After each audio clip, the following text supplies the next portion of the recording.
പഴയ നിയമം പ്രസംഗിക്കരുത്, പഴയ നിയമത്തിൽ നിന്നൊന്നും മിണ്ടരുത്, സങ്കീർത്തനം വായിക്കരുത് എന്നൊക്കെ പഠിപ്പിക്കുന്ന ദുരുപദേശക്കാരുണ്ട്. ഒരു കാര്യം ദൈവമക്കളോട് പറയാം, വേദപുസ്തകത്തിൽ ഏത് ഭാഗത്തു നിന്നും സംസാരിക്കാം. ഉൽപ്പത്തി പുസ്തകം 1-ാം അധ്യായം മുതൽ വെളിപ്പാട് പുസ്തകം 22-ാം അധ്യായത്തിന്റെ 22-ാം അധ്യായം വരെ പ്രസംഗിക്കാം, പഠിപ്പിക്കാം, പഠിക്കാം, ധ്യാനിക്കാം, സംസാരിക്കാം. കാരണം ഇതിൽ പ്രതിപാദ്യ പുരുഷൻ ഒരാളാണ്, കർത്താവാകുന്ന യേശു ക്രിസ്തു. എതിലേ പോയാലും എങ്ങോട്ട് പോയാലും ഏത് വഴി വന്നാലും വന്ന് നിൽക്കുന്നത് യേശു ക്രിസ്തുവിലാണ് നിൽക്കുന്നത്.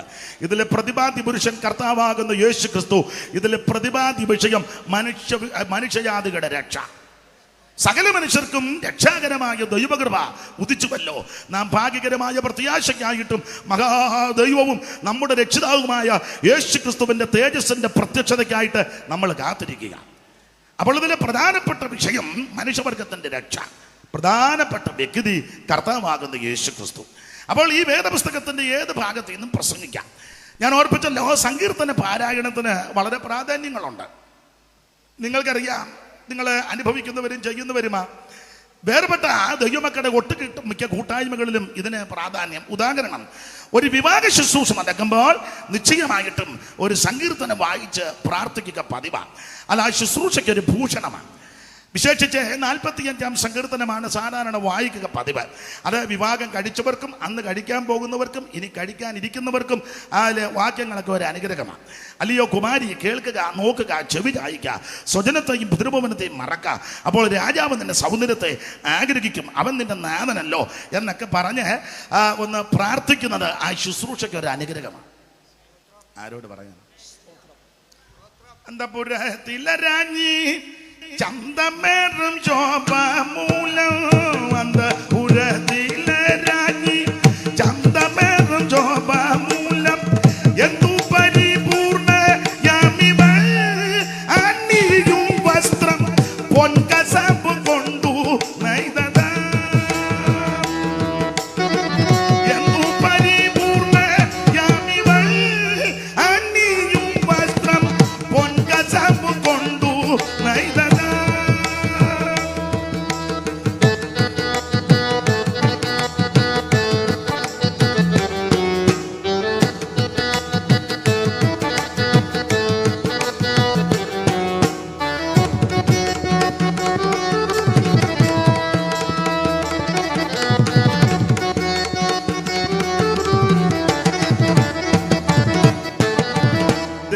ദന്തം കൊണ്ടുള്ളതാം ചന്തമേറും രാജനാനി, ദന്തി ദന്തം കൊണ്ടുള്ളതാം ചന്തമേറും രാജൻ. പാടാൻ നേരമില്ല, മൊത്തം പാടാൻ നേരമില്ല, മൊത്തം പാടുന്നില്ല, ഇപ്പൊ അത് മതി. അപ്പോൾ ആ സങ്കീർത്തനം വായിച്ച് പ്രാർത്ഥിക്കുന്നത് ആ ശുശ്രൂഷയ്ക്ക് ഒരു ഭൂഷണമാണ്. അതുപോലെ തന്നെ നാം ഒരു ദുഃഖഭവനത്തെ ചെല്ലുക. വേർപാടിന്റെ വേദന അനുഭവിക്കുന്ന ഭവനം, നമ്മെ വിട്ട് പ്രിയപ്പെട്ടവർ കടന്നുപോയി. അപ്പോൾ ആദരണീയ കർത്തദാസന്മാർ ചെന്ന് സാധാരണ 90-ാം സങ്കീർത്തനം വായിച്ച് പ്രാർത്ഥിച്ച് സമയവും സന്ദർഭവും നോക്കി അതിൽ നിന്ന് 2 വാക്യങ്ങൾ ഉദ്ധരിച്ച് സംസാരിക്കുന്നത് ദുഃഖിതരായിരിക്കുന്ന പ്രിയപ്പെട്ടവർക്ക് ആശ്വാസവും പ്രത്യാശയും വർദ്ധിപ്പിക്കുന്ന സങ്കീർത്തനമാണ്. നീ മർത്യനെ പൊടിയിലേക്ക് മടങ്ങിച്ചേരുമാറാക്കുന്നു. ഏകവചനം. ബഹുവചനത്തില മനുഷ്യപുത്രന്മാരെ തിരികെ വരുമെന്നും അരുളി ചെയ്യുന്നു. അത് സന്ദർഭോചിതമായിട്ട് വായിച്ച് പ്രാർത്ഥിച്ച് ശുശ്രൂഷിക്കുന്നത് അത് വളരെ അനുഗ്രഹമാണ്.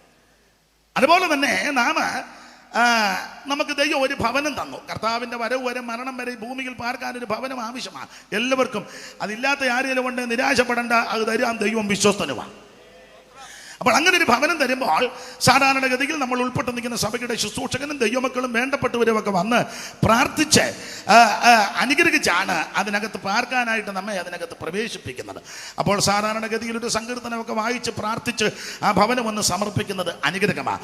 നിന്റെ കൈയുടെ അധ്വാന ബലം നീ തിന്നും, നീ ഭാഗ്യവാൻ, നിനക്ക് നന്മ വരും, നിന്റെ ഭാര്യ നിന്റെ വീട്ടിനകത്ത്. എങ്ങനെയാണെന്ന് ദൈവത്തിനറിയാം. എന്നാലും അതൊക്കെ അങ്ങനെ പ്രാർത്ഥിച്ച ഈ വീട് പണിത പുള്ളിയെ ആ വീട്ടിലോട്ട് പാർപ്പിക്കുന്നത്. അപ്പോൾ അതൊരു അനുഗ്രഹമാണ്.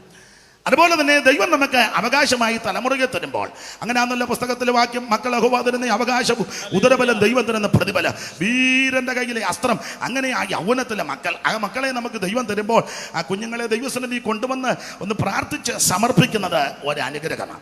അപ്പോൾ സാധാരണഗതിയിൽ മറ്റു വാക്യങ്ങൾ ഉദ്ധരിച്ച അനന്തരം ദൈവദാസന്മാരൊരു സങ്കീർത്തനം വായിച്ച് പ്രാർത്ഥിക്കും.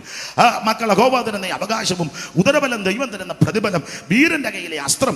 അങ്ങനെ ആ യൗവനത്തിലെ മക്കൾ, അവയെ കൊന്നിട്ട് ആവനാടിക്ക് നിറച്ചിരിക്കുന്ന പുരുഷൻ ഭാഗ്യവാൻ എന്ന് പറഞ്ഞാൽ കുഞ്ഞിനെ പ്രാർത്ഥിച്ചൊന്ന് സമർപ്പിക്കുന്നത്. പണ്ടൊരു കൊച്ചിനെ പ്രതിഷ്ഠിക്കാൻ ചെന്നപ്പോൾ കൊച്ചിനെ കാണുന്നില്ല, പ്രാർത്ഥിക്കാൻ നോക്കിയപ്പോൾ അത് പന്ത് തട്ടി വെളിയിൽ കൊണ്ട് നടക്കുക.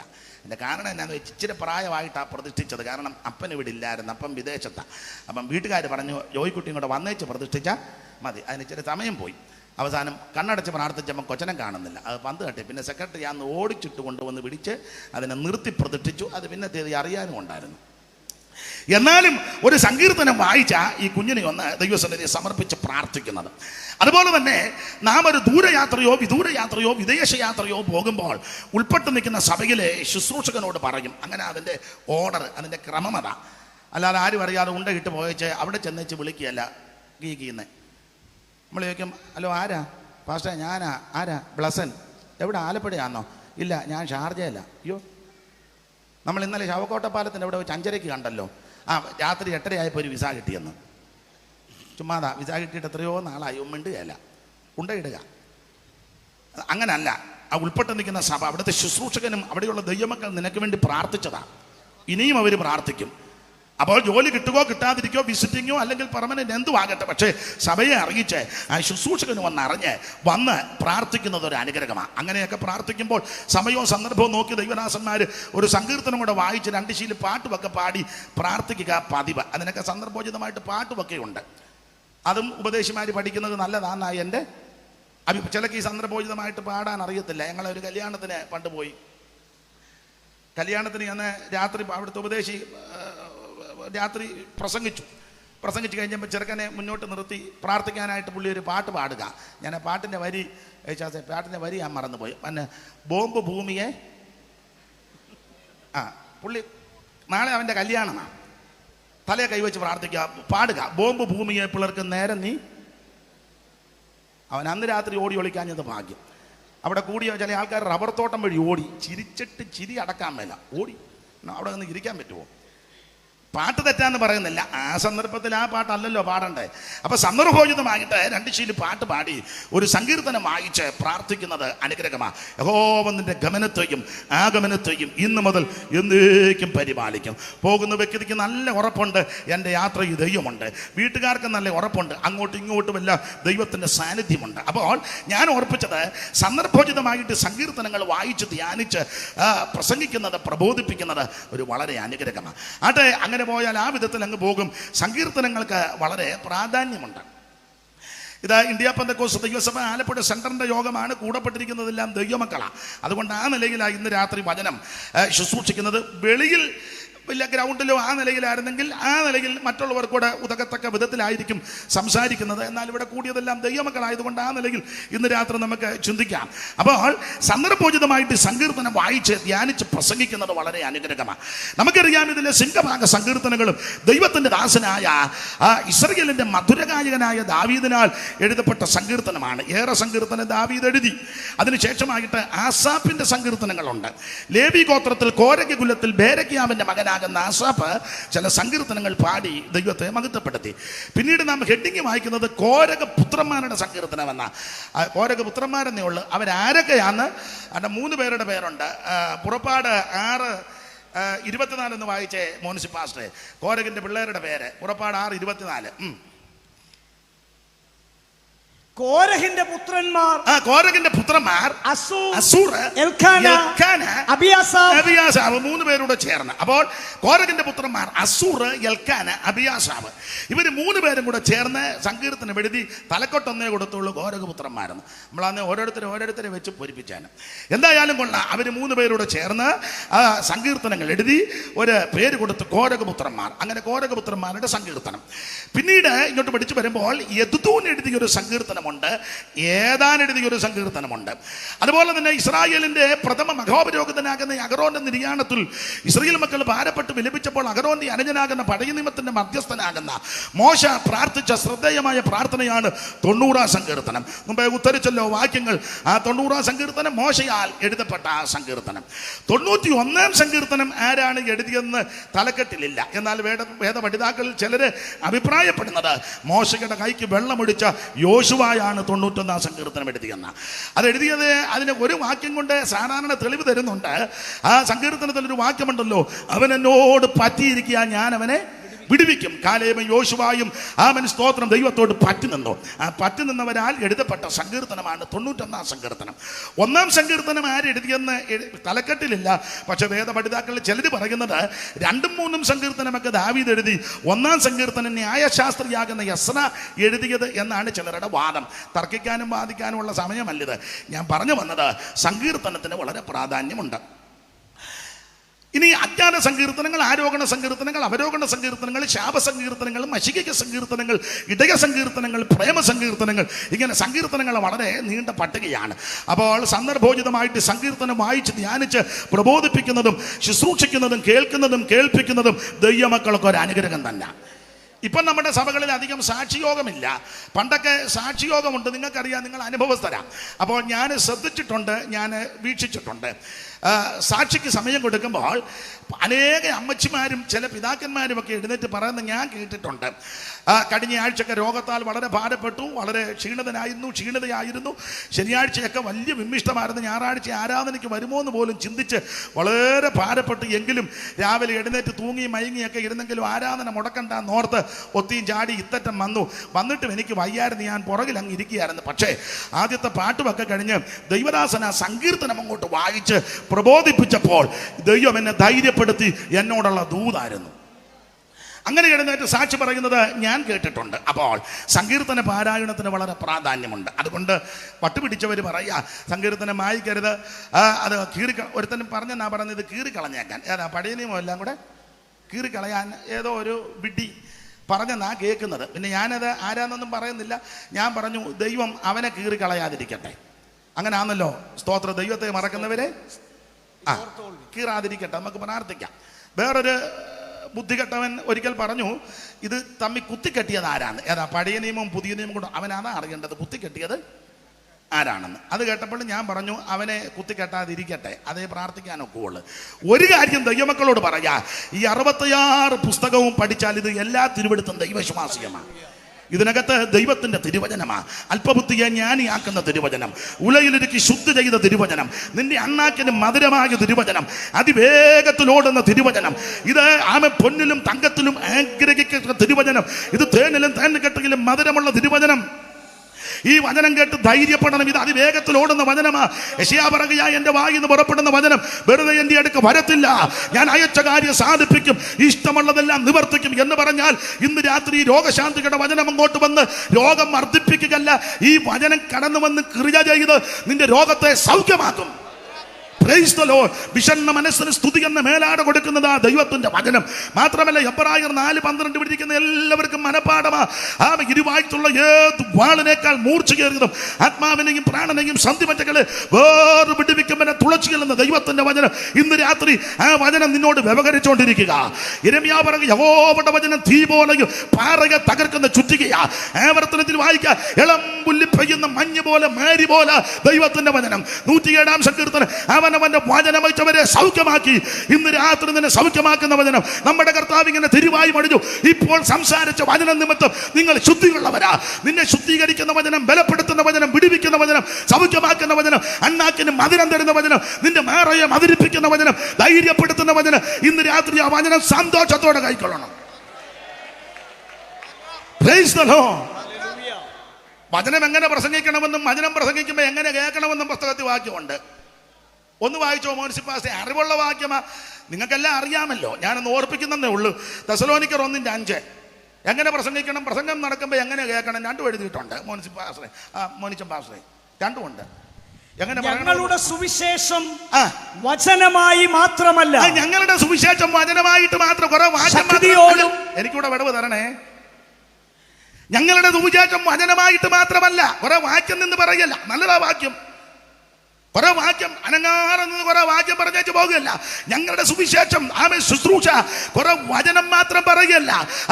വായിച്ചേ, ശക്തിയോടും ശക്തിയോടും ശക്തിയോടും പരിശുദ്ധാത്മാവോടും ബഹുനിശ്ചയത്തോടും.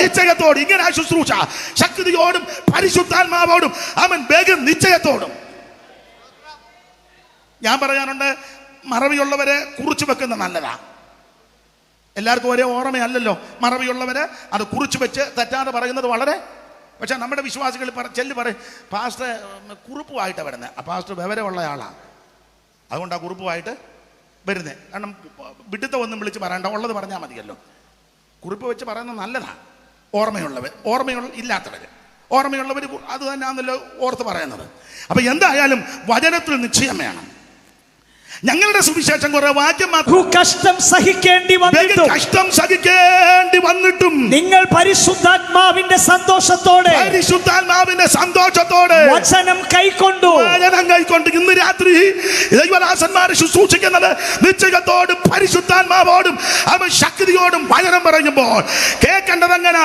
അവൻ കഷ്ടം സഹിക്കേണ്ടി വന്നിട്ടും പരിശുദ്ധാത്മാവിന്റെ സന്തോഷത്തോടെ ദൈവത്തിന്റെ വചനം കൈക്കൊള്ളണം. ഇവിടെ ഇരിക്കുന്ന എല്ലാവർക്കും ഒന്നല്ലെങ്കിൽ മറ്റൊരു വിധത്തിൽ കഷ്ടങ്ങളുള്ളവരാ, പ്രയാസമുള്ളവരാ, പോരാട്ടമുള്ളവരാ, പ്രതികൂലത്തിന് തീച്ചുകൂടെ പോകുന്നവരാ ഇന്ന് രാത്രിയുടെ വന്നിരിക്കുന്നത്. പക്ഷേ ദൈവസന്നിധി വന്ന് ദൈവവചനം കേൾക്കുമ്പോൾ നിന്റെ കഷ്ടതയും പോരാട്ടം ഓർക്കരുത്. സന്തോഷത്തോടെ വചനം കൈക്കൊള്ളണം. സന്തോഷത്തോടെ വചനം കൈക്കൊള്ളണം. കാരണം ഈ വചനം നീ ഇവിടെ നിന്ന് കേൾക്കുമ്പോൾ ഈ വചനം നിന്റെ വീട്ടിൽ ചെന്ന് ക്രിയ ചെയ്തുകൊണ്ടിരിക്കും. ഈ വചനം ഇവിടെ നിന്ന് കേൾക്കുമ്പോൾ അത് വിദേശത്തോ വിദൂരതയിലോ ചെന്ന് ക്രിയ ചെയ്തുകൊണ്ടിരിക്കും. ഇത് അതിവേഗത്തിലോടുന്ന ദൈവവചനമാണ്. ഇന്ന് രാത്രി അങ്ങനെയുള്ള ദൈവവചന ശക്തിയോടെ കേൾക്കണം. അപ്പൊ ഇന്ന് രാത്രി അതിന് ദൈവം നമുക്ക് കൃപ നൽകുമാറാകട്ടെ. അതെ, വായിച്ച കുറുവാക്യത്തോട് കൂറ് പുലർത്തണമല്ലോ. 29-ാം സങ്കീർത്തനം 8-ാം വാക്യം ഒരിക്കൽ കൂടി വായിക്കാം. യഹോവയുടെ വചനം മരുഭൂമിയെ നടുക്കുന്നു, യഹോവ കാദേശ് മരുവിനെ നടുക്കുന്നു. യഹോവ കാദേശ് മരുവിനെ നടുക്കുന്നു. ദൈവത്തിന് സ്തോത്രം. എന്താണ് ഇതിന്റെ ഇങ്ങനെ പറയാനുള്ള കാരണം? ശ്രദ്ധിക്കുക, നിങ്ങൾക്കറിയാം ഈ യഹോവയുടെ ശബ്ദം മരുഭൂമിയെ നടക്കുന്നു, യഹോവ കാദേശ് മരുവിനെ നടക്കുന്നു. ഒരു കാര്യം ഇടയ്ക്ക് കയറി പറയാം. ദൈവം തമ്പുരാൻ പല നിലകളിലാണ് നമ്മോട് സംസാരിക്കുന്നത്. വളരെ ശക്തമായിട്ട് ദൈവം നമ്മോട് ഇടപെടും. അപ്പോൾ തന്നെ ശാന്തമായിട്ടും ദൈവം ഇടപെടും. ശക്തമായിട്ടും ഇടപെടും, ശാന്തമായിട്ടും. ദുർഗതിയാണോ രീതി കൊണ്ടാണോ നമ്മുടെ ഇടയിൽ വന്ന ഒരു അപാകത, അത് അപാകത എന്നേ പറയാൻ പറ്റുള്ളൂ. എനിക്കറിയാം അനേക ദൈവദാസന്മാർ അവർക്ക് ശാരീരിക ക്ഷീണവും മറ്റ് ബുദ്ധിമുട്ടുള്ളത് കൊണ്ട് എഴുന്നേറ്റ് നിന്ന് നന്നായിട്ട് ദൈവവചനം പറയും. അപ്പം നമ്മുടെ വിശ്വാസികളിൽ ചിലരെ പറയുന്ന കേട്ടിട്ടുണ്ട്, കൃപയൊന്നുമുള്ള ആളല്ല. ചിലർ പറയും അന്തരീക്ഷമില്ലായിരുന്നു. ചിലർ പറയും അഭിഷേകം പ്രാപിച്ച ആളല്ലെന്നാ തോന്നും. ഇങ്ങനെ പിന്നെ ഒത്തിരി അഭിപ്രായം, അതല്ല ഇപ്പം പറയാൻ നേരമില്ല. ഞാൻ പറയേണ്ട നിങ്ങൾ പലരും പറഞ്ഞേച്ചാന്നല്ലോ ഇരിക്കുന്നത്. അപ്പം അതുകൊണ്ട് അവർ നന്നായിട്ട് ദൈവവചനം പറഞ്ഞാൽ പല അഭിപ്രായങ്ങളാണ് യോഗം കഴിഞ്ഞ് പോകുമ്പം. എന്നാൽ ചിലര് വന്ന് വചനം ഒന്നും കാണുകയില്ല, ചുമ്മാ അങ്ങ് ബഹളമാണ്. ബഹളമെന്ന് പറഞ്ഞാൽ ഒരു സ്വസ്ഥത തരികയില്ല. അതുകൊണ്ട് നമ്മുടെ ആൾക്കാർ ഇപ്പം യോഗത്തിന് വിളിക്കുമ്പോഴും ചില പറയില്ലേ, നമുക്ക് നന്നായിട്ട് ഇളക്കുന്നയാളെ വിളിക്കണം.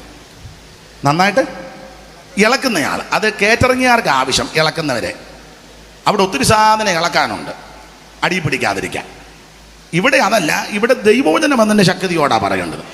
അപ്പൊ ചിലര് കടമൊന്നും കാണുകയില്ല, ചുമ്മാ ബഹളം ഉണ്ടാക്കും. യോഗം കഴിയുമ്പോൾ നമ്മൾ പറയാം നല്ല കൃപയുള്ള ആളായിരുന്നു കേട്ടോ. അത് നമ്മുടെ ഇടയിൽ ഒരു അഭിപ്രായമാണ്. ഒരു കാര്യം ദൈവമക്കളോട് പറയാം, ദൈവം ശക്തമായിട്ടും നിന്നോട് ഇടപെടും, ശാന്തമായിട്ടും ദൈവം ഇടപെടും. നിങ്ങൾക്കറിയാമല്ലോ, ശക്തമായിട്ട് ഇടപെട്ട കാര്യമാണ് വെളിപ്പാട് പുസ്തകം 1-ാം അധ്യായത്തിന്റെ 14-15. അവിടെ തേജസ്കരിക്കപ്പെട്ട യേശുക്രിസ്തുവിനെ യോഹന്നാൻ ദർശിക്കുന്നു. പത്മോസ് ദ്വീപിൽ വെച്ച് കർത്ത ദിവസത്തിൽ ആത്മവിവശനായെന്ന 1-ാം അധ്യായത്തിന്റെ 9 മുതൽ വായിച്ചോ. യോഹന്നാനെ പത്മോസ് എന്ന ദ്വീപിൽ നാട് കടത്തി. ആരംഭത്തിൽ യോഹന്നാനെ തിളച്ച എണ്ണയ്ക്കകത്തിട്ടെന്ന ചരിത്രം പറയുന്നത്, വേദപുസ്തകത്തിൽ എഴുതിയിട്ടില്ലെങ്കിലും ചരിത്രം പറയുന്നത് തിളച്ച എണ്ണയ്ക്കകത്തിട്ടെന്ന എന്ന് പറഞ്ഞ് ഈ മാർഗം തകർക്കാൻ, ഇദ്ദേഹത്തെ നശിപ്പിക്കാൻ, അദ്ദേഹത്തെ മുടിക്കാൻ, നാടൻ ഭാഷ പറഞ്ഞ മത്തി വറുത്ത് കോരുന്നത് പോലെ പുള്ളിയെ അവൻ വറുത്ത് കോരാനായിട്ട് വെട്ടിത്തിളയ്ക്കുന്ന എണ്ണയ്ക്കകത്ത് യോഹന്നാനെ ഇട്ടു. എൻ്റെ ഭാവനയും കൂടെ ചേർത്ത് പറയാം, എണ്ണ ഇങ്ങനെ വെട്ടിത്തിളയ്ക്കുക ചെമ്പിനകത്ത്. എൻ്റെ ഭാവനയാന്നേ ചെമ്പാന്നോ തിളയ്ക്കുന്ന താൻ കണ്ടോന്നൊന്നും എന്നോട് കയറി ചോദിച്ചേക്കരുത്. ഏതായാലും എണ്ണ ഇങ്ങനെ വെട്ടി തിളയ്ക്കുക. അപ്പൊ ഉപദേശിയോട് പറഞ്ഞു കാണും, യേശുവിനെ തള്ളിപ്പറ, അങ്ങനെയാണ് ഇടുകയല്ല. യോഹന്നാൻ പറഞ്ഞു ജീവൻ പോയാലും യേശുവിനെ തള്ളിപ്പറയത്തില്ല. അപ്പൊ പറഞ്ഞു അവന് തീരെ ചൂടെല്ലാം കൂടെ കൂട്ടി ആ തിളച്ച എണ്ണയ്ക്കകത്തോട്ടിട്ട് ഇട്ടേച്ചേ. എൻ്റെ ഭാവനയാ, മേകൊണ്ടൊന്ന് മൂടി നോക്കിയപ്പം പുള്ളിക്ക് ഒരു കുഴപ്പമില്ല. പുറത്തെടുത്തപ്പോൾ ഇട്ടതിനേക്കാളും കുറച്ചുകൂടെ മെച്ചത്തില്ല പുറത്തോട്ട് വന്ന്. അതിൻ്റെ കാരണവും കൂടെ പറയാം. യോഹന്നാൻ പേടിക്കാൻ എൻ്റെ ഒരു വിഷയം,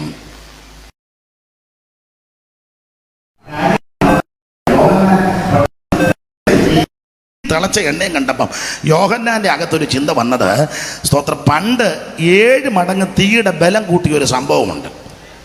അന്ന് 3 ബാലന്മാരെ ഈ തീക്കകത്തിട്ടു.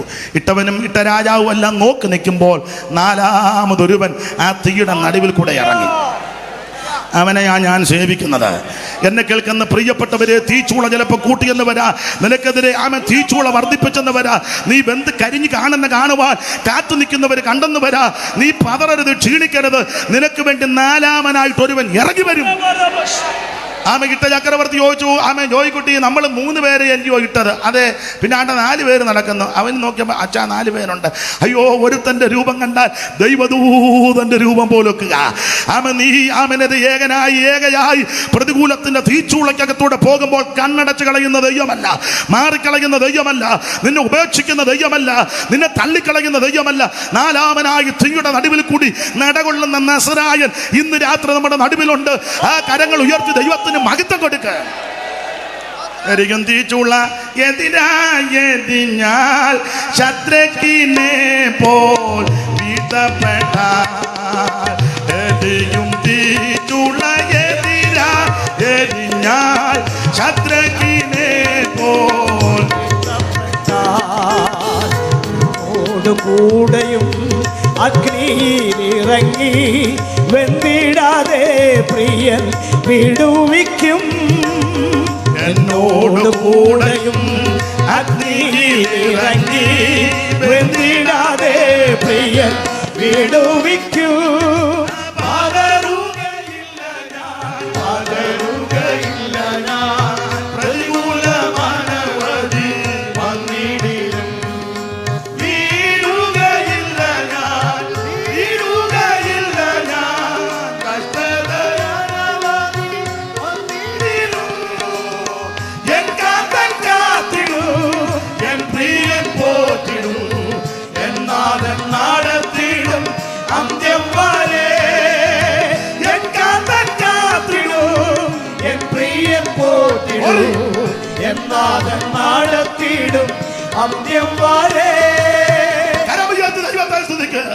ഇന്ന് രാത്രി എന്നെ കേൾക്കുന്ന ദൈവത്തിന്റെ പൈതലെ, നീ തീച്ചൂളക്കകത്തൂടെ കടന്നു പോകുമ്പോൾ മേറി നിൽക്കുന്ന ദൈവമല്ല, നിന്റെ കൂടെ നടന്നു വന്ന് നിന്നെ ആശ്വസിപ്പിക്കുന്ന ദൈവമാ. എടാ, തീയുടെ മണം പോലും അടിച്ചില്ലെന്നുള്ളതാ. ഇത് യോഹന്നാൻ അറിയാം. അതുകൊണ്ട് തീയും എണ്ണയൊന്നും കണ്ടിട്ട് യോഹന്നാൻ പേടിച്ചില്ല. എൻ്റെ ഒരു അഭിപ്രായം പറയാം. യോഹന്നാൻ ഒത്തിരി നാൾ, യോഹന്നാൻ മാത്രമല്ല, ഒരുമാതിരിപ്പെട്ട യോഹന്നാന്മാരെല്ലാം ഒത്തിരി നാൾ കൊണ്ട് ആഗ്രഹിച്ചതാ, ഇച്ചിരി കാച്ചെണ്ണ തേച്ച് കുളിച്ചാൽ കൊള്ളാം. നല്ല പ്രായമുണ്ട്. പ്രായമാകുമ്പോൾ അങ്ങനെയുള്ള ചിന്തകളൊക്കെ വരും. ഏതാ, ഇച്ചിരി കാച്ചെണ്ണ കിട്ടിയാൽ കൊള്ളാം, കുഴമ്പ് കിട്ടിയാൽ കൊള്ളാം. പിന്നെ അനുപാസൻ പുള്ളി എൻ്റെ കൈക്ക് കയറി പിടിച്ചാച്ചാ എന്നെ ഉപദ്രവിക്കരുതെന്ന നമ്മുടെ കാര്യമല്ല ഈ പറഞ്ഞത്. അല്ല, പ്രായമാകുമ്പോൾ അങ്ങനെയുള്ള ആഗ്രഹങ്ങൾ ഉണ്ടാകാൻ സാധ്യതയുണ്ട്. അല്ലാതെ പ്രായമാകുമ്പോൾ എനിക്ക് കൊടൈക്കനാലിൽ മുനമ്പി പോയി നിൽക്കണം, താഴെ എങ്ങാനും മണി അത്തുപോകും. പ്രായമാകുമ്പോൾ ചെയ്യേണ്ടത് മുടുത്ത അക്ഷരമുള്ള ബൈബിൾ കിട്ടും, കുമ്പനാട്, അതൊരെണ്ണം മേടിക്കണം. സിയോൻ ഗീതാവലി അതും മേടിക്കണം. അറിയാവുന്ന പാട്ടുമൊക്കെ പാടി വേദപുസ്തകമൊക്കെ വായിച്ച് ദേശത്തിന് വേണ്ടി പ്രാർത്ഥിച്ച് മേപ്പോട്ട് പോകാൻ നോക്കിക്കോണം. അപ്പൊ എന്തായാലും ഇവിടെ അപ്പോസ്തലന്മാരെല്ലാം ചിന്തിച്ച് കാണുമായിരിക്കും, ഇച്ചിരി കാച്ചെണ്ണ തേച്ച് കുളിച്ചാൽ കൊള്ളാന്ന് യോഹന്നാനും ആഗ്രഹം വന്നെന്ന് വരാം. അതിന് അങ്ങനെ, പക്ഷെ കാച്ചെണ്ണ മേടിക്കാൻ കാശൊന്നുമില്ല. ആരംഭകാലത്ത് അങ്ങനെ ആയിരുന്നല്ലോ, വലിയ ബുദ്ധിമുട്ടല്ലേ. വായിച്ച 4:10 മുതൽ, കൊരിന്ത്യർക്ക് എഴുതിയ 1 ലേഖനം 4:10 മുതൽ ആരംഭ സമയത്ത് അപ്പോസ്തലന്മാർക്ക് എങ്ങനെ ആയിരുന്നെന്ന് ഇന്നത്തെ സ്ഥിതി വല്ലതും ആയിരുന്നോ? 4:10 മുതൽ അങ്ങോട്ട് വായിച്ചോ, പെട്ടെന്ന് വായിരും.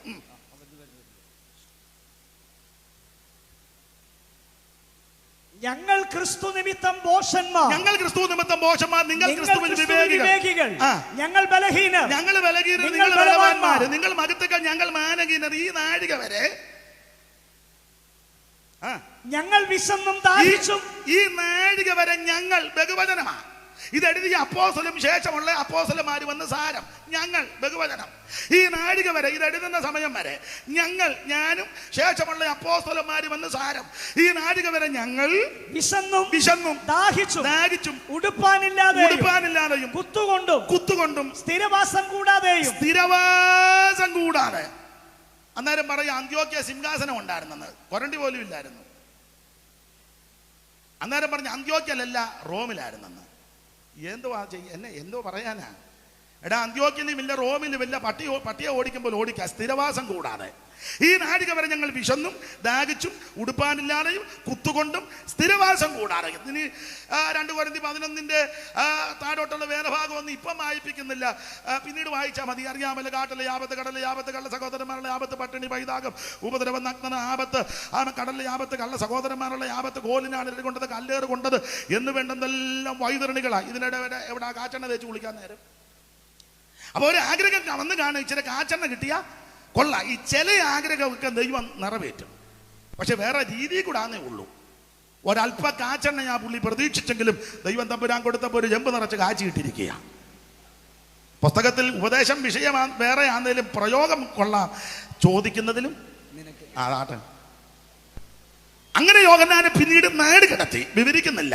പത്മോസിൽ ഏകനായി കിടക്കുമ്പോൾ കറുത്ത ദിവസത്തിൽ ആത്മവിവശനായി യേശുവിന്റെ സാക്ഷ്യവും ദൈവത്തിന്റെ വചനവും നിമിത്തം നാട് കടത്തപ്പെട്ട പത്രോസ്, യോഹന്നാൻ പത്മോസ് എന്ന ദ്വീപിൽ നാട് കടത്തപ്പെട്ട് കിടക്കുമ്പോൾ കറുത്ത ദിവസത്തിൽ ആത്മവിവശനായി. അവശനായതല്ല, പിന്നെയോ ഇപ്പൊ അങ്ങ് അവശതയാകുക. ആരാധിച്ച് അങ്ങ് അവശതപ്പെട്ട ചോദിക്കും, മോളിമാമ നാളെ വരുമോ? വരികയിലെന്ന് പോലും പറയാനുള്ള ആവതില്ല. വൈകിട്ട് വരുമോ? ഈ ചാട്ടമെല്ലാം കൂടെ ചാടിയ ഈ ചുമ്മാ കിടന്ന് ചാടരുത്. ആത്മാവിലാന്നേ നീ നാളെയും വരും, മറ്റന്നാളും വരും, ഒന്നും മുടക്കുകയല്ല.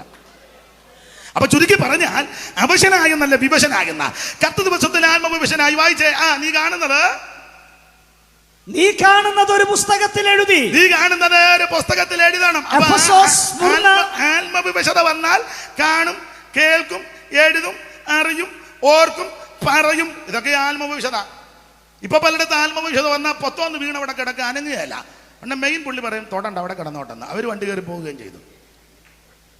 ഒടുവിൽ തള്ള എഴുന്നേറ്റ് വന്നപ്പോൾ ആരെയും കാണുന്നില്ല. നോക്കിയപ്പോൾ ആരുമില്ല. പാട്ടുകാർ അവരുടെ ഇതെല്ലാം എടുത്ത് കെട്ടുന്നു. അവർ മാത്രമേ ഉള്ളൂ. പിന്നെ അവസാനം ആ പോക്കൊക്കെ ഒന്ന് കാണേണ്ടത് തന്നെ. ഭർത്താവിന് പോകാനും ഒക്കത്തില്ല. ഓട്ടോക്കാരും വന്ന് നിൽക്കുന്നു. കാരണം ഇങ്ങോട്ട് വന്നപ്പോൾ കാശ് കൊടുക്കാതെ അതിനകത്ത് കയറി, അവന് കാശും വേണം. അവസാനം പോക്കൊക്കെ നിങ്ങൾ ഒന്ന് കാണേണ്ടതാ. ഞാനൊരിക്കൽ കണ്ടതാ ഒരാൾ പോകുന്നത്. ഓട്ടോയിലോട്ട് ചെന്നങ്ങ് വീഴുക, വയ്യ. പിന്നെ പൊത്തൊന്ന് താഴെ വീണാൽ പിന്നെ എണ്ണം ഉണ്ടാകാതിരിക്കുമോ? പുള്ളിയും പുറകെ ചെന്ന് കയറി, പുള്ളിക്ക് പോകാതിരിക്കുക. കയറി ഇരുന്നുണ്ടപ്പോൾ എൻ്റെ വാച്ച് അവിടെ കാണും, എടുത്തുകൊണ്ട് വരാൻ. അയാൾ പിന്നെയും പുറകോട്ട് പോയി. കാരണം പുള്ളി എടുത്തില്ലെങ്കിൽ പുള്ളി തന്നെ പിന്നെയും മേടിച്ച് കൊടുക്കേണ്ടി വരും.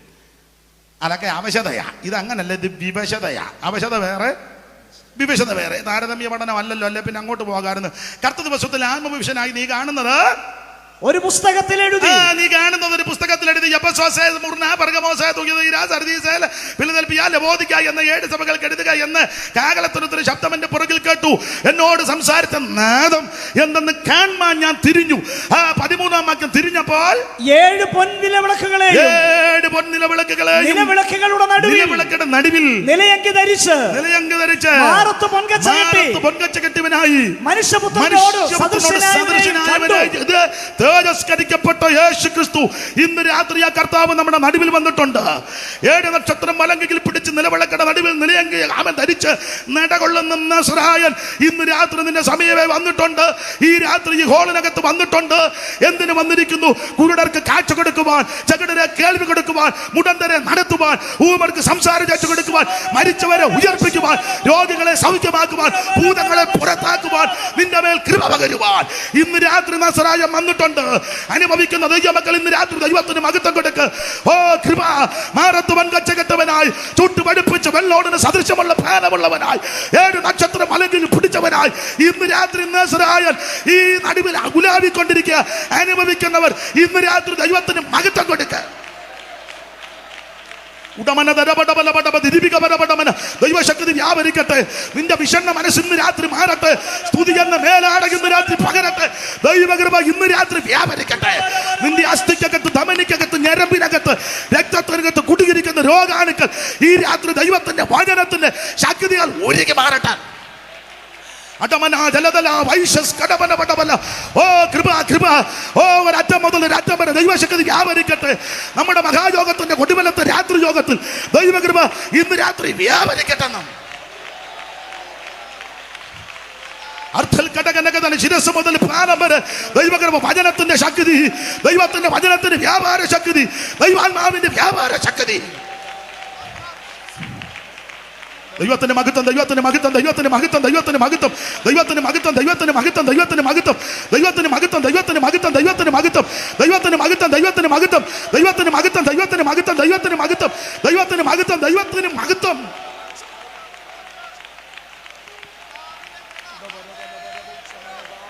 ഓ ദിപികമനപടമല്ല, ദിരിപികമനപടമല്ല, ദിരിപികമനപടമല്ല. ദൈവകൃപ, ദൈവകൃപ, ദൈവകൃപ, ദൈവകൃപ, ദൈവകൃപ, ദൈവകൃപ. ഓ ദൈവത്തിന്റെ മഹത്വം. രണ്ടോ മൂന്നോ പറയുന്ന നാമത്തിൽ എവിടെ കൂടിയാലും നടുവിൽ വരുമെന്ന് അരുളി ചെയ്ത നസറായന്റെ മഹത്വമുള്ള ശക്തി ഇന്ന് രാത്രി വെളിപ്പെടട്ടെ യേശുവിന്റെ നാമത്തിൽ.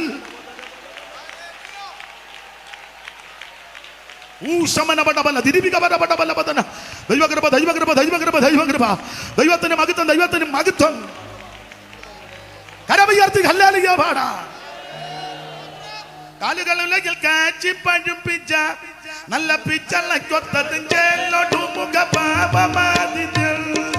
കാലുകൾ ഉലകിൽ കാച്ചി പഴുപ്പിച്ച നല്ല ശക്തിയോടും പ്രകാശിക്കും പോലെയും നല്ല മുടി തവള പഞ്ഞി പോലെ ഇരിക്കുന്നു ദൈവപുത്രനെ സ്തുതിപ്പി സ്തുതിപ്പിനേ സുദേവനെ. ഹല്ലേലൂയ പാടി സ്തുതിപ്പി സ്തുതിപ്പിനേ സുദേവനെ. വളരെ വെള്ളത്തിൽ നിരച്ചിൽ കൊത്തതും ശവക്കല്ലറയിൽ നിന്നും വെളിയ മരിച്ചോരുയർന്നു വരുവാനായി തക്ക വല്ലഭമുള്ള എളിയ ജനം ചെവിക്കൊള്ളുവതുമായ വലിയ ഗംഭീര ശബ്ദമുള്ള സ്തുതിപ്പി സ്തുതിപ്പി യേശുദേവനെ. ഹല്ലേലൂയ പാടി സ്തുതിപ്പി സ്തുതിപ്പി യേശുദേവനെ. വലിയ ദൈവദൂതന്റെ ശബ്ദവും ദൈവകാകണവും തന്റെ വിളികൊണ്ടിട്ട കലർന്നു മുഴങ്ങവേ പണലോകത്തിൽ നിന്ന് ജ്വലിക്കും അഗ്നിമേഘത്തിൽ വെളിപ്പാൻ കാലത്തിൽ ദുഷ്ടതൻ മക്കളാണെന്ന് സ്തുതിപ്പി സ്തുതിപ്പി യേശുദേവനെ. ഹല്ലേലൂയ പാടി സ്തുതിപ്പി സ്തുതിപ്പി യേശുദേവനെ. മന്നവ മന്നനാകുന്ന മജികാജേ മകസേനയിൽ കർത്തനെ മണ്ണും പെണ്ണും പടച്ചവനെ മണ്ണു നന്ദനനെ പരനന്ദനനെ മേരി നന്ദനനെ രാജനന്ദനനെ നിങ്ങൾ നന്ദിയോട് പാടി സ്തുതിപ്പി സ്തുതിപ്പി യേശുദേവനെ. ഹല്ലേലൂയ പാടി സ്തുതിപ്പി സ്തുതിപ്പി യേശുദേവനെ. കരമുയർത്തി ഹല്ലേലൂയ പാടാ. ഇന്ന് രാത്രി നസറായ നമ്മുടെ നടുവിലുണ്ടെന്ന് തിരിഞ്ഞപ്പോൾ 7 നക്ഷത്രം വലങ്ങി പിടിച്ച 7 പന്ത്രണ്ടാക്കുന്ന നടുവിൽ നിലയങ്ക ധരിച്ച് മാരത്ത് വൻകച്ച കെട്ടവനായി മനുഷ്യപുത്രനോട് സദൃശനായവന് ഞാൻ കണ്ടു. അടുത്ത വാക്യം. അവന്റെ തലയും തലമുടിയും വെളുത്ത പഞ്ഞി പോലെ. അവന്റെ തലയും തലമുടിയെല്ലാം ഡൈ അടിച്ചെന്നല്ല, പിന്നെയോ വെളുത്ത പഞ്ഞി പോലെ. അടുത്ത വാക്യം വായിച്ചു. ഹിമത്തോളം വെള്ളയും കണ്ണ് അഗ്നി ജ്വാലയ്ക്കൊത്തതും. കണ്ണ് അഗ്നിയാലയ്ക്കൊത്തതും. പിന്നെ കാലുലയിൽ ചുട്ടുപഴുപ്പിച്ച വെള്ളോട്ടന് സദൃശ്യവും. അടുത്തത്. അവന്റെ ശബ്ദം പെരുവെള്ളത്തിന്റെ ഇരച്ചിൽ പോലെ. ശബ്ദം, അവിടുത്തെ ശബ്ദം പെരുവെള്ളത്തിന്റെ ഇരച്ചിൽ പോലെയായിരുന്നു. ഇന്ന് രാത്രി പെരുവെള്ളത്തിന്റെ ഇരച്ചിൽ പോലെ ദൈവം നിന്നോട് ഇടപെടും. പെരുവെള്ളം ഇളകി വരുന്നത് പോലെ, ഇരച്ചു വരുന്നത് പോലെ ദൈവം നിന്നോട് ഇടപെടും. അപ്പോൾ ശക്തമായിട്ടും ദൈവം ഇടപെടും, ശാന്തമായിട്ടും. ഇവിടെ പെരുവെള്ളത്തിന്റെ ഇരച്ചിൽ പോലെ.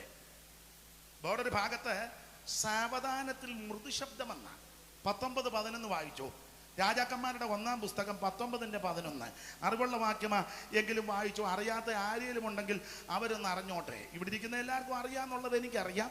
അറിയാത്ത ആരെങ്കിലും ദൂരെ ഇരിപ്പുണ്ടെങ്കിൽ അവരൊന്ന് അറിഞ്ഞോട്ടെ. 19:11 താളിഞ്ഞോട്ട് മറിക്കുമ്പോൾ ഇടതുവശത്ത് മേളില്. നീ പുറത്തു വന്ന് പർവ്വതത്തിൽ യഹോവയുടെ മുൻപാകെ നിൽക്ക എന്നവൻ കൽപ്പിച്ചു. അപ്പോൾ ഇതാ യഹോവ കടന്നു പോകുന്നു, ശക്തിയുള്ള ഒരു കൊടുങ്കാറ്റ് യഹോവയുടെ മുൻപിൽ പർവ്വതങ്ങളെ കീറി പാറകളെ തകർത്തു. എന്നാൽ കാറ്റിൽ യഹോവ ഇല്ലായിരുന്നു. കാറ്റിലൊന്നുമില്ലായിരുന്നു. പിന്നെ കാറ്റിന്റെ ശേഷം ഒരു ഭൂകമ്പം ഉണ്ടായി. ഒരു ഭൂകമ്പം. ഭൂകമ്പത്തിലും യഹോവ ഇല്ലായിരുന്നു.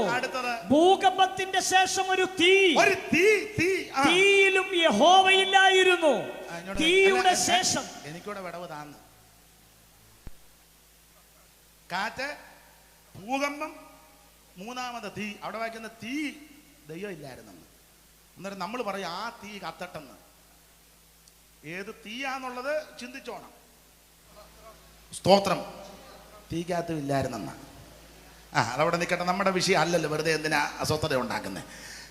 അപ്പൊ ഇതിന് പുറകെ ഒരു തീയിലും ദൈവം ഇല്ലായിരുന്നു. അടുത്ത വാക്യം വായിക്കേ. തീയുടെ ശേഷം സാവധാനത്തിൽ ഒരു മൃദുസ്വരം. സാവധാനത്തിൽ ഒരു മൃദുസ്വരം. കണ്ടോ?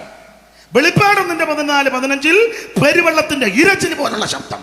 ഇവിടെ വായിക്കുന്നത് സാവധാനത്തിൽ ഒരു മൃദുസ്വരം.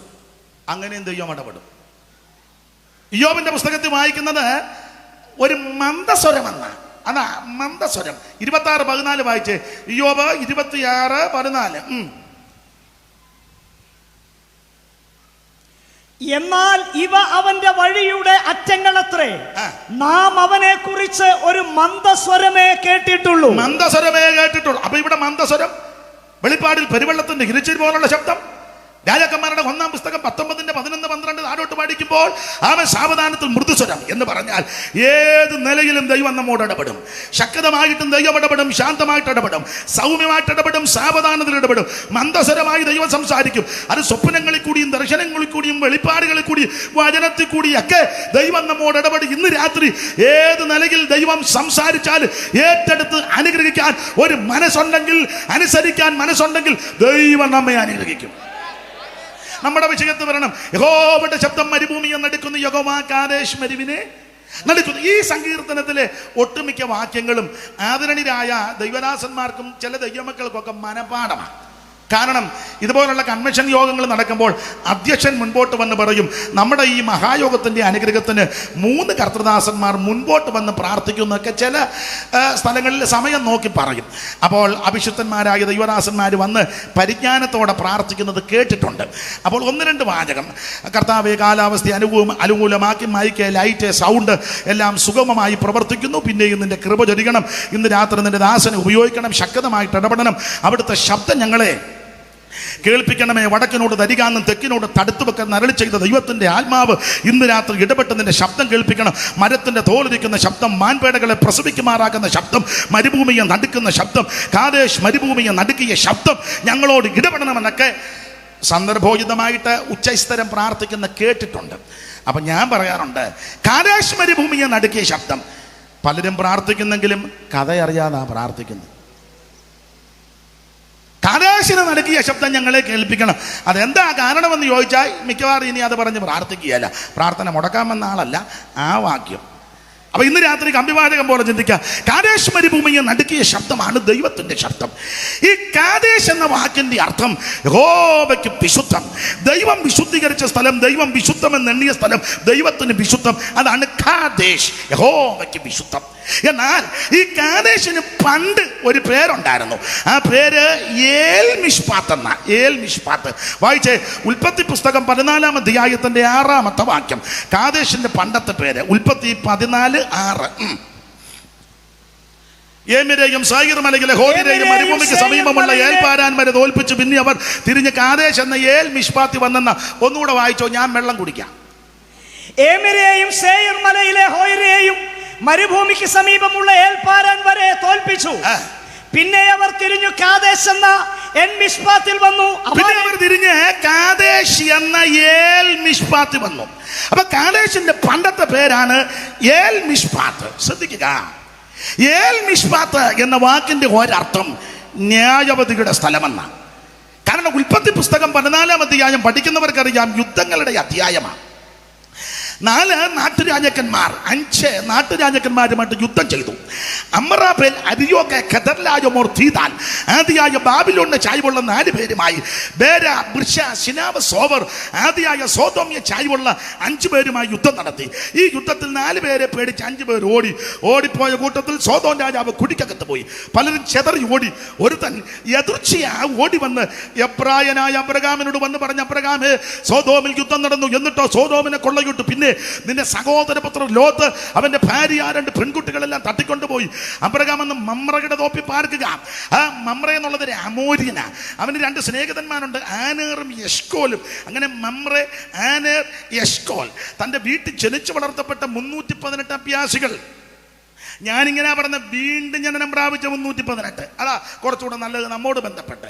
വീണ്ടും ജനനം പ്രാപിച്ച 318. പിന്നെ മമ്രെ, ആനർ, എഷ്കോൽ അവരുമെല്ലാം കൂടെ കൂട്ടിക്കൊണ്ട് 318 321 അബ്രഹാമിനെ കൂട്ടി 322 പേർ അന്ന് രാത്രി സോദോമിനെ കൊള്ളകിട്ട വമ്പൻ രാജാക്കന്മാരെ അമ്പേ പരാജയപ്പെടുത്തി ശിഷ്ടമുള്ള ജനത്തെ നിഗ്രഹിച്ചു.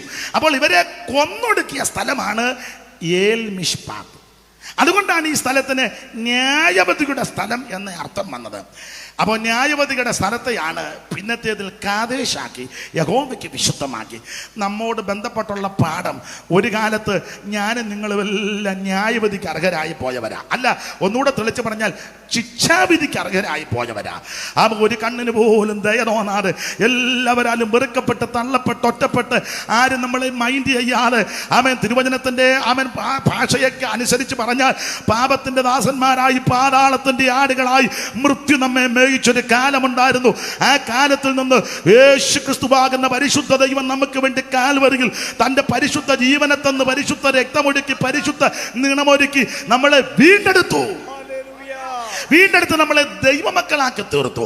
ഇപ്പോൾ നമുക്ക് പ്രത്യേക പദവി തന്നിരിക്കുക. കാൺമീൻ, നാം ദൈവമക്കളെന്ന് വിളിക്കപ്പെടും. അനുവാക്യമൊക്കെ നിങ്ങൾക്കറിയാം. നമുക്ക് വിശേഷണമായ ചില പദങ്ങളുണ്ട്. സഹോദരന്മാര്, വിശുദ്ധ സഹോദരന്മാര്, സ്വർഗീയ വിളിക്കോകരിക്കാരായുള്ളവര്, ദൈവമക്കള്, അതുപോലെ തന്നെ പരദേശികള്, പ്രവാസികള്, ഇങ്ങനെയുള്ള പദപ്രയോഗങ്ങൾ ആ സന്ദർഭോചിതമായിട്ട് നമുക്ക് തന്നിരിക്കുന്നത്. ഒരു കാലത്ത് ഞാനും നിങ്ങളുമെല്ലാം ശിക്ഷാവിധിക്ക് അർഹരായി പോയവരാ. എങ്ങനെ രക്ഷപ്പെടും, ആര് രക്ഷിക്കും, എവിടെ പോയാൽ രക്ഷ കിട്ടും എന്നോർത്ത് നെട്ടോട്ടമോടിയൊരു കാലമുണ്ടായിരുന്നു. ആ കാലത്തിന് വേദപുസ്തകം പഠിപ്പിക്കുന്ന പദങ്ങൾ അജ്ഞാനകാലം, പണ്ടത്തെ കാലം, മുൻകാലം, പഴയകാലം, അറിയായ്മയുടെ കാലം, ഇങ്ങനെയുള്ള പദപ്രയോഗങ്ങൾ ആ തിരുവചനത്തിൽ കൊടുത്തിരിക്കുന്നത്. നമ്മൾ ഇടയ്ക്കൊരു പാട്ടും പാടുമായിരുന്നു, അന്നേ മരിച്ചു പോയെങ്കിൽ. ആ കാലത്ത് നമുക്ക് ദൈവത്തെ അറിയത്തില്ല, ദൈവം ആരാന്നറിയത്തില്ല, എന്താണെന്നറിയത്തില്ല. അതിനെപ്പറ്റി ഒത്തിരി നേരത്തെ എങ്ങനെയായിരുന്നെന്ന് തിരുവചനത്തിൽ ഒത്തിരി വാക്യങ്ങളുണ്ട്. എല്ലാം ഇപ്പം എടുപ്പിച്ച് വായിക്കുന്നില്ല. എഫേസ്യ ലേഖനം 2-ാം അധ്യായത്തിൻ്റെ 2-ാം വാക്യമോ 3-ാം അധ്യായത്തിൻ്റെ 18-ാം വാക്യമോ 5-ാം അധ്യായത്തിൻ്റെ 4 മുതലുള്ള വാക്യമോ, അതുപോലെ തന്നെ പത്രോസിൻ്റെ 1-ാം ലേഖനം 4-ാം അധ്യായത്തിൻ്റെ 3-ഉം 4-ഉം 5-ഉം 6-ഉം തീത്തോസ് 3-ന്റെ 8-ഉം ഒക്കെ വായിക്കേണ്ടതായി. എല്ലാം വായിക്കാൻ നേരമില്ല. ഗലാത്യർ 4-ന്റെ 8 വായിച്ചോ, അതിനെ ഇപ്പം നേരമുള്ളൂ.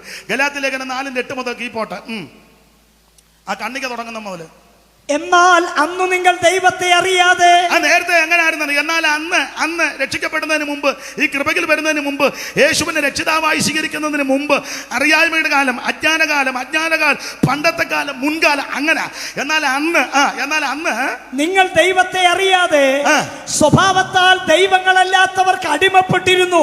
എന്നാൽ നിങ്ങൾ അന്ന് ദൈവത്തെ അറിയാതെ സ്വഭാവത്താൽ ദൈവങ്ങളല്ലാത്തവർക്ക് അടിമപ്പെട്ടിരുന്നു. ഇപ്പോഴോ നിങ്ങൾ ദൈവത്തെ അറിഞ്ഞും വിജയിച്ചാൽ ദൈവം നിങ്ങളെ അറിഞ്ഞുപിരിക്കാൻ നിങ്ങൾ ദരിദ്രവും ബലഹീനമായ ആദിപാഠങ്ങളിലേക്ക് തിരിഞ്ഞ് പുതുതായിട്ട് അതിനെ അടിമപ്പെടുവാൻ ഇച്ഛിക്കുന്നത് എന്ത്? നിങ്ങൾ ദിവസങ്ങളും മാസങ്ങളും കാലങ്ങളും ആണ്ടുകളും പ്രമാണിക്കുന്നു. ഞാൻ നിങ്ങൾക്ക് വേണ്ടി അധ്വാനിച്ചത് വെറുതെ ആയിപ്പോയോ എന്ന് ഭയപ്പെടുന്നെന്നാണ്. എല്ലാ ഭാഗവും എടുക്കുന്നില്ല. ആ ഭാഗത്ത് കണ്ടോ, എന്നാൽ അന്ന് രക്ഷിക്കപ്പെടുന്നതിന് മുമ്പ് നിങ്ങൾ ദൈവത്തെ അറിയാതെ എന്ന് പറഞ്ഞാൽ സത്യദൈവത്തെ അറിയാതെ. നമ്മളൊക്കെ നേരത്തെ ദൈവത്തെ വിളിക്കുന്നവരാ, അല്ലയോ?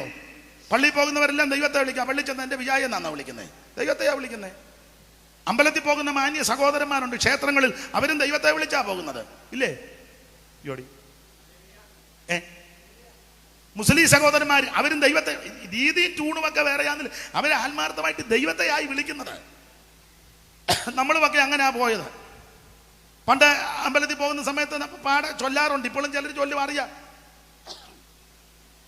മലയ്ക്ക് പോകുന്ന സഹോദരന്മാരും ദൈവത്തെ വിളിച്ചായി പോകുന്നത്.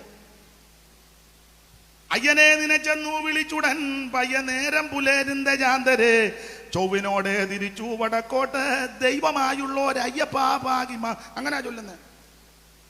അപ്പൊ അവരും ദൈവത്തെയാ വിളിക്കുന്നത്. ക്ഷേത്രങ്ങളിൽ പോകുന്നവരും ദൈവത്തെ വിളിക്കുന്നവരാ. പള്ളിയിൽ പോകുന്നവരും ദൈവത്തെയാ വിളിക്കുന്നത്. മോസ്കിൽ പോയി നിസ്കരിക്കുന്നവർ അവരും ദൈവത്തെയാ വിളിക്കുന്നത്. നമ്മളുമൊക്കെ അങ്ങനെ നേരത്തെ. പക്ഷേ ഏത് ദൈവമാ, സത്യദൈവം ഏതാണെന്ന് നമുക്ക് ഒരു കാലത്ത് അറിയത്തില്ലായിരുന്നു. സ്തോത്രം. അത് ഈ കൃപയിൽ വന്നപ്പോൾ മനസ്സിലായി. ഏക സത്യ നിത്യദൈവമായ യേശു ക്രിസ്തു.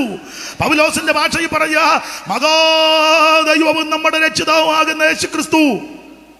മുമ്പേ ഓർപ്പിച്ചല്ലോ വാക്യം തീത്തോസ് 2:11 മുതൽ, ആ സകല മനുഷ്യർക്കും രക്ഷാകരമായ ദൈവകൃപ കുതിച്ചുവല്ലോ നാം ഭാഗ്യകരമായ പ്രത്യാശ. സോമൻ പാസ്റ്റർ എവിടെ പോവുക? സകല മനുഷ്യർക്കും രക്ഷാകരമായ ദൈവകൃപ കുതിച്ചുവല്ലോ നാം ഭാഗ്യകരമായ പ്രത്യാശ. ആരെങ്കിലും ഇടയ്ക്ക് നീ പോണേ, അത്യാവശ്യം പൊക്കോണേ, ഞാൻ പ്രസംഗിച്ചോണ്ടിരിക്കുമ്പോൾ പോകരുത്. അതുപോലെ നിർബന്ധം ചുമതലപ്പെട്ടവർ പൊക്കോ. അല്ലാത്തൊരു ഇടയ്ക്ക് പോയാൽ അതൊരു സഹോദരി എവിടെ പോവാ? അവിടെ ഇരിക്കെ. എനിക്ക് നിർബന്ധമായ കാര്യമാണ്. സ്തോത്രം. അപ്പൊ ശ്രദ്ധിക്കുക, സകല മനുഷ്യർക്കും രക്ഷാകരമായ ദൈവകൃപ കുതിച്ചുവല്ലോ നാം ഭാഗ്യകരമായ പ്രത്യാശയ്ക്കായിട്ടും മഹാദൈവവും നമ്മുടെ രക്ഷിതാവുമാകുന്ന യേശു ക്രിസ്തു. യേശു ക്രിസ്തു മഹാദൈവമാണ്, നിത്യദൈവമാണ്, ഏകദൈവമാണ്, സത്യദൈവമാണ്, ജീവനുള്ള ദൈവമാണ്. ഇന്ന് രാത്രി അവിടുന്ന് മാത്രമാ ദൈവം. ഇത് നമുക്ക് നേരത്തെ അറിയത്തില്ലായിരുന്നു. അതുകൊണ്ട് അനേക ഇടങ്ങളിൽ പോയി അനേക കാര്യങ്ങൾ നമ്മൾ ചെയ്തു. എവിടെല്ലാം പോയതൊന്നും ഇപ്പം വിവരിക്കുന്നില്ല. ചിലർ ഉരുണ്ടു, ചിലർ നിരങ്ങി, ചിലർ കമന്ന് കിടന്നു, ചിലർ എന്തെല്ലാം കാര്യം, ഓരോ സാധനങ്ങളെല്ലാം കൂടെ പെറുക്കി കെട്ടിക്കൊണ്ടുപോയി. യിരെമ്യാ പറയാ ഒരു ഗുണവും വന്നില്ലെന്ന്. പ്രവാചകൻ പറയാ ഇതെല്ലാം ചെയ്തിട്ടും സകല മുഖവും വിളറിയിരിക്കുന്നെന്ന്. എനിക്ക് നിങ്ങളുടെ ചിലരുടെ മുഖം കണ്ടിട്ട് അങ്ങനെ തോന്നുന്നു, സകല മുഖവും. എന്നാൽ ഒരു കാര്യം പറയാം, യേശുവിനെ അറിയുവാൻ നമുക്ക് ഭാഗ്യമുണ്ടായി. ഒരുവൻ കാൽവറിയിൽ നമുക്ക് വേണ്ടി ജീവനെ തന്നു. ഒരുവൻ നമുക്ക് വേണ്ടി രക്തം ചിന്തി. ഒരുവൻ നമ്മെ വീണ്ടെടുത്തു. നമുക്ക് മനസ്സിലായി യേശു ക്രിസ്തു ഏക സത്യ ദൈവമാണെന്ന്. Praise the Lord. അപ്പൊ അന്ന് ദൈവത്തെ അറിയത്തില്ലായിരുന്നു. അല്ലാ പൗലോസ് വളരെ കൃത്യമായി പറയുക, എന്നാൽ അന്ന് നിങ്ങൾ നമ്മുടെ കാര്യം ദൈവത്തെ അറിയാതെ, അല്ല സത്യദൈവത്തെ അറിയാതെ അവൻ സ്വഭാവത്താൽ ദൈവങ്ങളല്ലാത്തവർക്ക് അടിമപ്പെട്ടിരുന്നു. ഈ സ്വഭാവത്താൽ ദൈവങ്ങളല്ലാത്ത ഒത്തിരി എണ്ണം ഉണ്ട്. ചുമ്മാ ഇരിക്കുന്നതിനെ എല്ലാം പിടിച്ച് അങ്ങ് ദൈവമാക്കുക. ഇപ്പൊ ആണുങ്ങളും പെണ്ണുങ്ങളും എല്ലാം അങ്ങ് ദൈവം കളിക്കാം. പെണ്ണുങ്ങൾക്ക് ആ കാശ് കൂടുതൽ, അവർ ദൈവം കളിച്ചാലാ ഒക്കുന്നത്. നമ്മൾ ദൈവം കളിച്ചാന്ന് സ്വോത്രം പോലും പറയാൻ ഒക്കുന്നില്ല, പിന്നെ ദൈവം കളിക്കുന്നു. സ്വോത്രം തന്നെ പറഞ്ഞ പിന്നെ ദൈവം കളിച്ചാലും നോക്കുകയാണ് ഒക്കെ അവരതിന് പരുവത്തിന് ദൈവം കളിക്കും. തള്ളയൊക്കെ കാശിഷ്ടം പോലെ അടിച്ച് മാറ്റുന്നുമുണ്ട്, അത് വേറെ വിഷയം പോട്ടെ. എന്നാൽ സ്വഭാവത്താൽ ഇവരാരും ദൈവം അല്ലെന്ന്. അതിനാ ഇന്നാള് പരസ്യം കണ്ടില്ലയോ, ദൈവത്തിന് ശ്വാസം മുട്ടലാണെന്ന്. പിന്നീട് കോവിഡും വന്നു ദൈവത്തിന്. അതുകൊണ്ട് ദൈവം ഇപ്പൊ ആരെയും ദർശിക്കുന്നില്ല. പിന്നീട് ചോദിച്ചു ദൈവം എന്തിയാ? ദൈവം ഐസിയുലായെന്ന് പറഞ്ഞു. ആയിക്കോട്ടെ. പണ്ടൊരു ദൈവത്തെ പറ്റി പറഞ്ഞു, വെന്റിലേറ്റർ അല്ല, അതെടുത്താൽ ദൈവം മിക്കവാറും പോകാൻ. എവിടാന്നൊന്നും ചോദിക്കരുതേ. സ്തോത്രം. സ്വഭാവത്താൽ ഇവരാരും ദൈവം അല്ല. എടാ, ഒരുവൻ ദൈവം കളിച്ചാൽ അതിന് കുറച്ച് ക്വാളിറ്റി ഉണ്ട്. ഒന്ന്, ദൈവം കളിക്കാൻ സർവജ്ഞാനി ആയിരിക്കണം, സർവശക്തനായിരിക്കണം, സർവവ്യാപിയായിരിക്കണം, സർവത്തെയും നിർമ്മിച്ചവനായിരിക്കണം, സർവത്തെയും നിയന്ത്രിക്കുന്നവനായിരിക്കണം, സർവത്തിന്റെ മേലെ അധികാരമുള്ളവനായിരിക്കണം. അവിടുന്ന് ആ ദൈവം. ഞാൻ എപ്പോഴും ചൊല്ലാറുണ്ട്, സാറ് കൊടുത്ത പ്രയോഗമാ, സകല ലോകങ്ങൾക്കും അധികാരണം ഇവൻ. ദൈവത്തെ പറ്റിയാ. അതിന് മാത്രമല്ല, ഇതിനും വേണം. സകല ലോകങ്ങൾക്കും അധികാരണം ഇവൻ. ദൈവമാണ്. കാണുന്ന ലോകത്തിനല്ല, കാരണഭൂതനായവൻ അവിടുന്നാണ്. ഹൈന്ദവ പുരാണം പഠിപ്പിക്കുന്ന ഈ 14 ലോകമുണ്ടെന്നാ. മേളിലും താഴെയായിട്ട് അതലം, വിതലം, നിതലം, സുതലം, ഇങ്ങനെ മേളും കീഴിയായിട്ട് ഈ 14 ഉണ്ടെന്നാ. 14 20 ആയിക്കോട്ടെ, നമ്മളിപ്പോൾ ഉടക്കം ഉണ്ടാക്കണ്ട. എത്രയുണ്ടേലും കൊള്ളാം. സാറിന്റെ ഭാഷ്യമാ, സകല ലോകങ്ങൾക്കും അധികാരണം ഇവൻ, സകല ഭൂതങ്ങൾക്കും ആകാരപ്രദനിവൻ, സകല ദേവവൃന്ദമാന്തിതപദാംബുജൻ, സകല നിഷ്കലത്വം പേറുന്ന പെരിയവൻ, ആഗമാകാരന്മാരിലാദിവൻ, മോദതും സർവാഗമ പൊരുളാകും ഈ പരാശക്തിക്ക് ഏലൊന്നോര പ്രിയമം. അത് തിയോളജിയന്മാർക്ക് ഞാൻ പറഞ്ഞ കാര്യം പിടികിട്ടും. ഏലൊന്നോര പ്രിയമാ. സ്തോത്രം. മനസ്സിലാകുന്നുണ്ട്. ഏലെന്നോരെ പ്രിയമാം നാമമോദിയത് മൂലവസ്തുമാം നാഥൻ ഉപദേശിച്ചിതല്ലോ. ഇലോകി ശബ്ദായി യു യലോകി അഡോണായി വിലോപമെന്യേ യാഗ്വേ യഹോവ യാഗെന്നല്ല മോശീയ ഗ്രന്ഥങ്ങളിൽ പറഞ്ഞിട്ടുള്ള നാമം ഈ ജനാൽ പ്രകടിതമെന്നേ വേണ്ടൂ. കൂടെ വിഗ്രഹനായിട്ടെങ്കിലും വർദ്ധിക്കലും കൂടസ്ഥൻ നിരാശകൻ ആത്മാവെന്നിവ രണ്ടും കാലാനുസാരം പ്രകടീകരിച്ചിടും. പുഷ്പകാലത്ത് കളകണ്ഠം കളകൂചിതം പോലെ അല്ലായെങ്കിൽ അതീശനെ മാനുഷരറിയെന്നാൽ ഇവൻ അഗാധത്തിൽ തന്നല്ലോ. പ്രപഞ്ചത്തിന്റെ മൂലഗന്ധത്തെ കണ്ടെത്തുവാൻ പ്രപഞ്ചവാസികൾക്ക് കഴിവില്ല. ഇപ്പോഴും തപ്പി കിടക്കുക ഇതെങ്ങനെ ഉണ്ടായത്, ഇപ്പോഴും തപ്പി നടക്കുകയാണ് ഇതെങ്ങനെയാ ഉണ്ടാക്കിയത്. എടാ, ഉണ്ടാക്കിയവൻ മുകളിലുണ്ടെന്ന്. ഉണ്ടാകട്ടെന്ന വാക്കിലല്ലയോ സകലത് ഉളവായത്. പ്രപഞ്ചത്തിന്റെ മൂലഗന്ധത്തെ കണ്ടെത്തുവാൻ പ്രപഞ്ചവാദികൾക്ക് കഴിവില്ലായ മൂലം സ്വയമകത്തത്വ ബോധനം നടത്തുവാൻ ഈ ഉലകങ്ങൾ ദൈവമയൽപ്പൂ നിജാത്മാനം കാശിന് കൊള്ളാതുള്ള കരത്തിൻ താടിയല്ലാൽ നാസിറായൊരു ശിംശോൻ 1000 ഫെലിസ്ത്യരക്കാജനീ തന്നിൽ കിടന്ന് വീഴ്ത്തുവാൻ കഴിഞ്ഞെങ്കിൽ ഈയനെ നിനക്കെന്നാൽ ദുശകമെന്തെന്നുള്ളൂ. സപ്തവർണ്ണങ്ങളുടെ മിശ്രണമായുള്ളൊരു തപ്തതപ്തിയും കിരണങ്ങളാൽ കാർമേഘവും ചിത്രവർണ്ണോജ്വലമാൻ ചാപമായി തീരുമെങ്കിൽ ഉത്തമ നിൻ ദീപ്തിയാൽ എൻ ബുദ്ധി ശോഭിക്കില്ലേ. മോശകിന്നാവിനെ നീ പ്രവർത്തിക്ഷമമാക്കി സ്വേഷയം കഴുതയെ കൊണ്ട് നീ പറയിച്ചു. ദാശരെ പ്രഭാഷണ പടുക്കളാക്കി തീർത്തു. മോശയുടെ നാവിനെ പ്രവർത്തിക്ഷമമാക്കി. വിക്കുവൊക്കെ ആയിരുന്നു ജനിച്ചപ്പോഴല്ല. നാളെ ഒരാൾ പറഞ്ഞ് കല്യാണം കഴിഞ്ഞ പിന്നെ ആയിരുന്നെന്ന. ഏതാണ്ട് ശരിയാകാനാ സാധ്യത. ആയിക്കോട്ടെ അല്ലേ നമ്മൾ പറഞ്ഞ അയ്യോ ബേച്ചനെ കല്യാണം കഴിക്കുന്നതിന് മുന്നേ എല്ലാവരോടും വർത്താനം പറയുകയൊക്കെ ചെയ്യുമായിരുന്നു. ഇപ്പം സഹായത്തിന് താമസിച്ചേ വരുവുള്ളൂ. ആശീർവാദത്തിന് മുന്നേ പോവുകയും ചെയ്യും. മിണ്ടുന്ന ഒന്നുമില്ല. ബേച്ചൻ്റെ കാര്യം എല്ലാവരും അല്ലേ. അപ്പൊ പുള്ളി അങ്ങനെ വിക്കായെന്ന ആയിക്കോട്ടെ. ആ വിക്കുള്ള മോശയെ പ്രവർത്തിക്ഷമമാക്കി നാവിനെ. മോശയിൻ നാവിനെ നീ പ്രവർത്തിക്ഷമമാക്കി സ്വാശയം കഴുതയെ കൊണ്ട് നീ പറയിച്ചു. ഉരിയാട കഴുത അന്നേരം നല്ല ക്ലിയർ ആയിട്ടല്ലേ പറഞ്ഞേ. സ്വാശയം കഴുതയെ കൊണ്ട് നീ പറയിച്ചു. ദാശരെ പ്രഭാഷണപ്പെടുകളായി. ദാശർ എന്ന വാക്കിന്റെ അർത്ഥം ധീവരര് മുക്കുവർ. അതാ ദാശർ. ഷായാന്ന് സായല്ല. ദാശർ മുക്കുവർ ധീവരര്. ദാശരെ പ്രഭാഷണപ്പെടുക്കളാക്കി തീർത്തു.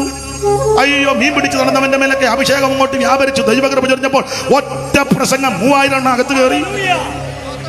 നടന്നു പോയാൽ നെടൽ തട്ടി അന്നേരം രോഗി സൗഖ്യമാ. നമ്മൾ ഉരുട്ടിക്കുട്ടി പിടിച്ചാൽ പോലും ഒരിടം സൗഖ്യമാകില്ല. നേടലടിച്ച സൗഖ്യമാണെന്ന്. ദാശരെ പ്രഭാഷണപ്പെടുക്കളാക്കി തീർത്തു. മോശമായി ഒന്നുമില്ല നിന്നുടെ കരം ചേർന്നാൽ. നമസ്തേ ദേവദേവ, നമസ്തേ വിശ്വവന്ധ്യ, നമസ്തേ ദേവദേവ നദജന പാലന പാരായണ.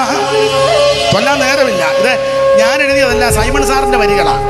അപ്പോൾ ഇതാ ദൈവം. സകലത്തെയും നിർമ്മിച്ചവൻ, സകലത്തെയും പടച്ചവൻ, സകലത്തെയും ചമച്ചവൻ. അവിടെ അനാദിയായി ശ്വാസനമായി നമ്മുടെ ദൈവമാ. 90 സങ്കീർത്തനം മനപ്പാടമല്ലേ. കർത്താവ്, നീ തലമുറയായി ഞങ്ങളുടെ സങ്കേതമായിരിക്കുന്നു. പർവ്വതങ്ങളുണ്ടായതിനും നീ ഭൂമിയായി ഭൂമണ്ഡലത്തെയും നിർമ്മിച്ചതിന് മുമ്പ് നീ അനാദിയായി ശ്വാസനമായി നമ്മുടെ ദൈവമാ. ഈ ആയുസ് നമുക്ക് ലഭിച്ച ഏറ്റവും വലിയ ഭാഗ്യം സത്യദൈവമായ, നിത്യദൈവമായ, ഏകദൈവമായ യേശുവിനെ അറിയുവാനും ആരാധിക്കുവാനും.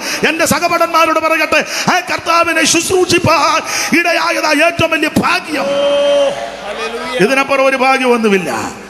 ഞാൻ ഓരോ ശുശ്രൂഷയ്ക്ക് നിൽക്കുമ്പോൾ എപ്പോഴും പറയും, എൻ്റെ ഉള്ളം തുടിക്കാനുള്ളതിൻ്റെ ഒരു കാരണം പറയാ. എന്നേക്കാൾ കഴിവുള്ള ജ്ഞാനസമ്പൂർണ്ണനും സൗന്ദര്യ സമ്പൂർണ്ണനും കരുത്തും ബലവും അവൻ കഴിവും മിടുക്കും അവൻ വൈഡൂര്യം മാണിക്കും നഗവരണീയ മുഖ്യരാകി എന്ന് വേണ്ട ഈ രക്തങ്ങളാൽ നിർമ്മിക്കപ്പെട്ട ശക്തിയുള്ള ബലമുള്ള ജ്ഞാനമുള്ള അറിവുള്ള സൗന്ദര്യമുള്ള ദൂതന്മാർ ഈ ശുശ്രൂഷ ചെയ്യുവാൻ ആഗ്രഹിച്ചു. ദൈവം അനുവദിച്ചില്ല. അവൻ ജ്ഞാനമില്ലാത്ത, കഴിവില്ലാത്ത, ബലമില്ലാത്ത, കൃപ അവൻ യാതൊരു കഴിവില്ലാത്ത, ക്വാളിറ്റി ഇല്ലാത്ത, സൗന്ദര്യമില്ലാത്ത പോഷനാകുന്ന എന്നെ ഈ മഹത്വമുള്ള ശുശ്രൂഷയ്ക്കായി ദൈവം നിർത്തിയതോർത്ത് ഇന്ന് രാത്രി ദൈവത്തെ സ്തുതിക്കുക. നിങ്ങൾക്കും അങ്ങനെ തന്നെ പറയാ. ഈ ശുശ്രൂഷയ്ക്ക് ദൈവം നമ്മെ ആക്കി, ദൈവം നമ്മെ തെരഞ്ഞെടുത്തി. അവൻ ഞങ്ങളെ പുതിയ നിയമത്തിന്റെ ശുശ്രൂഷകന്മാർ ആക്കി. ആയതല്ല, ദൈവം നമ്മെ ആക്കിയതാ. ഓർത്തോർത്ത് ദൈവത്തിന് സ്തോത്രം പറ. കയ്യും കെട്ടി വായും പൂട്ടിയിരിക്കാതെ ദൈവത്തെ മഹത്വപ്പെടുത്ത്. സ്വോത്രം. ഞാൻ കൗൺസിലാ, സെന്ററാ, അവൻ പ്രസിഡന്റാ, നല്ല വിഷയം. ദൈവത്തെ മഹത്വപ്പെടുത്ത്. അവൻ ഞാൻ കാശുള്ളവനാ, മിടുക്കനാ, സൗന്ദര്യ, അതൊന്നുമല്ല ഇവിടുത്തെ വിഷയം. സകലരും ദൈവത്തെ മഹത്വപ്പെടുത്ത്. ഈ മഹത്വമുള്ള ശുശ്രൂഷയ്ക്ക് ദൈവം നമ്മെ ആക്കി തീർത്തല്ലോ.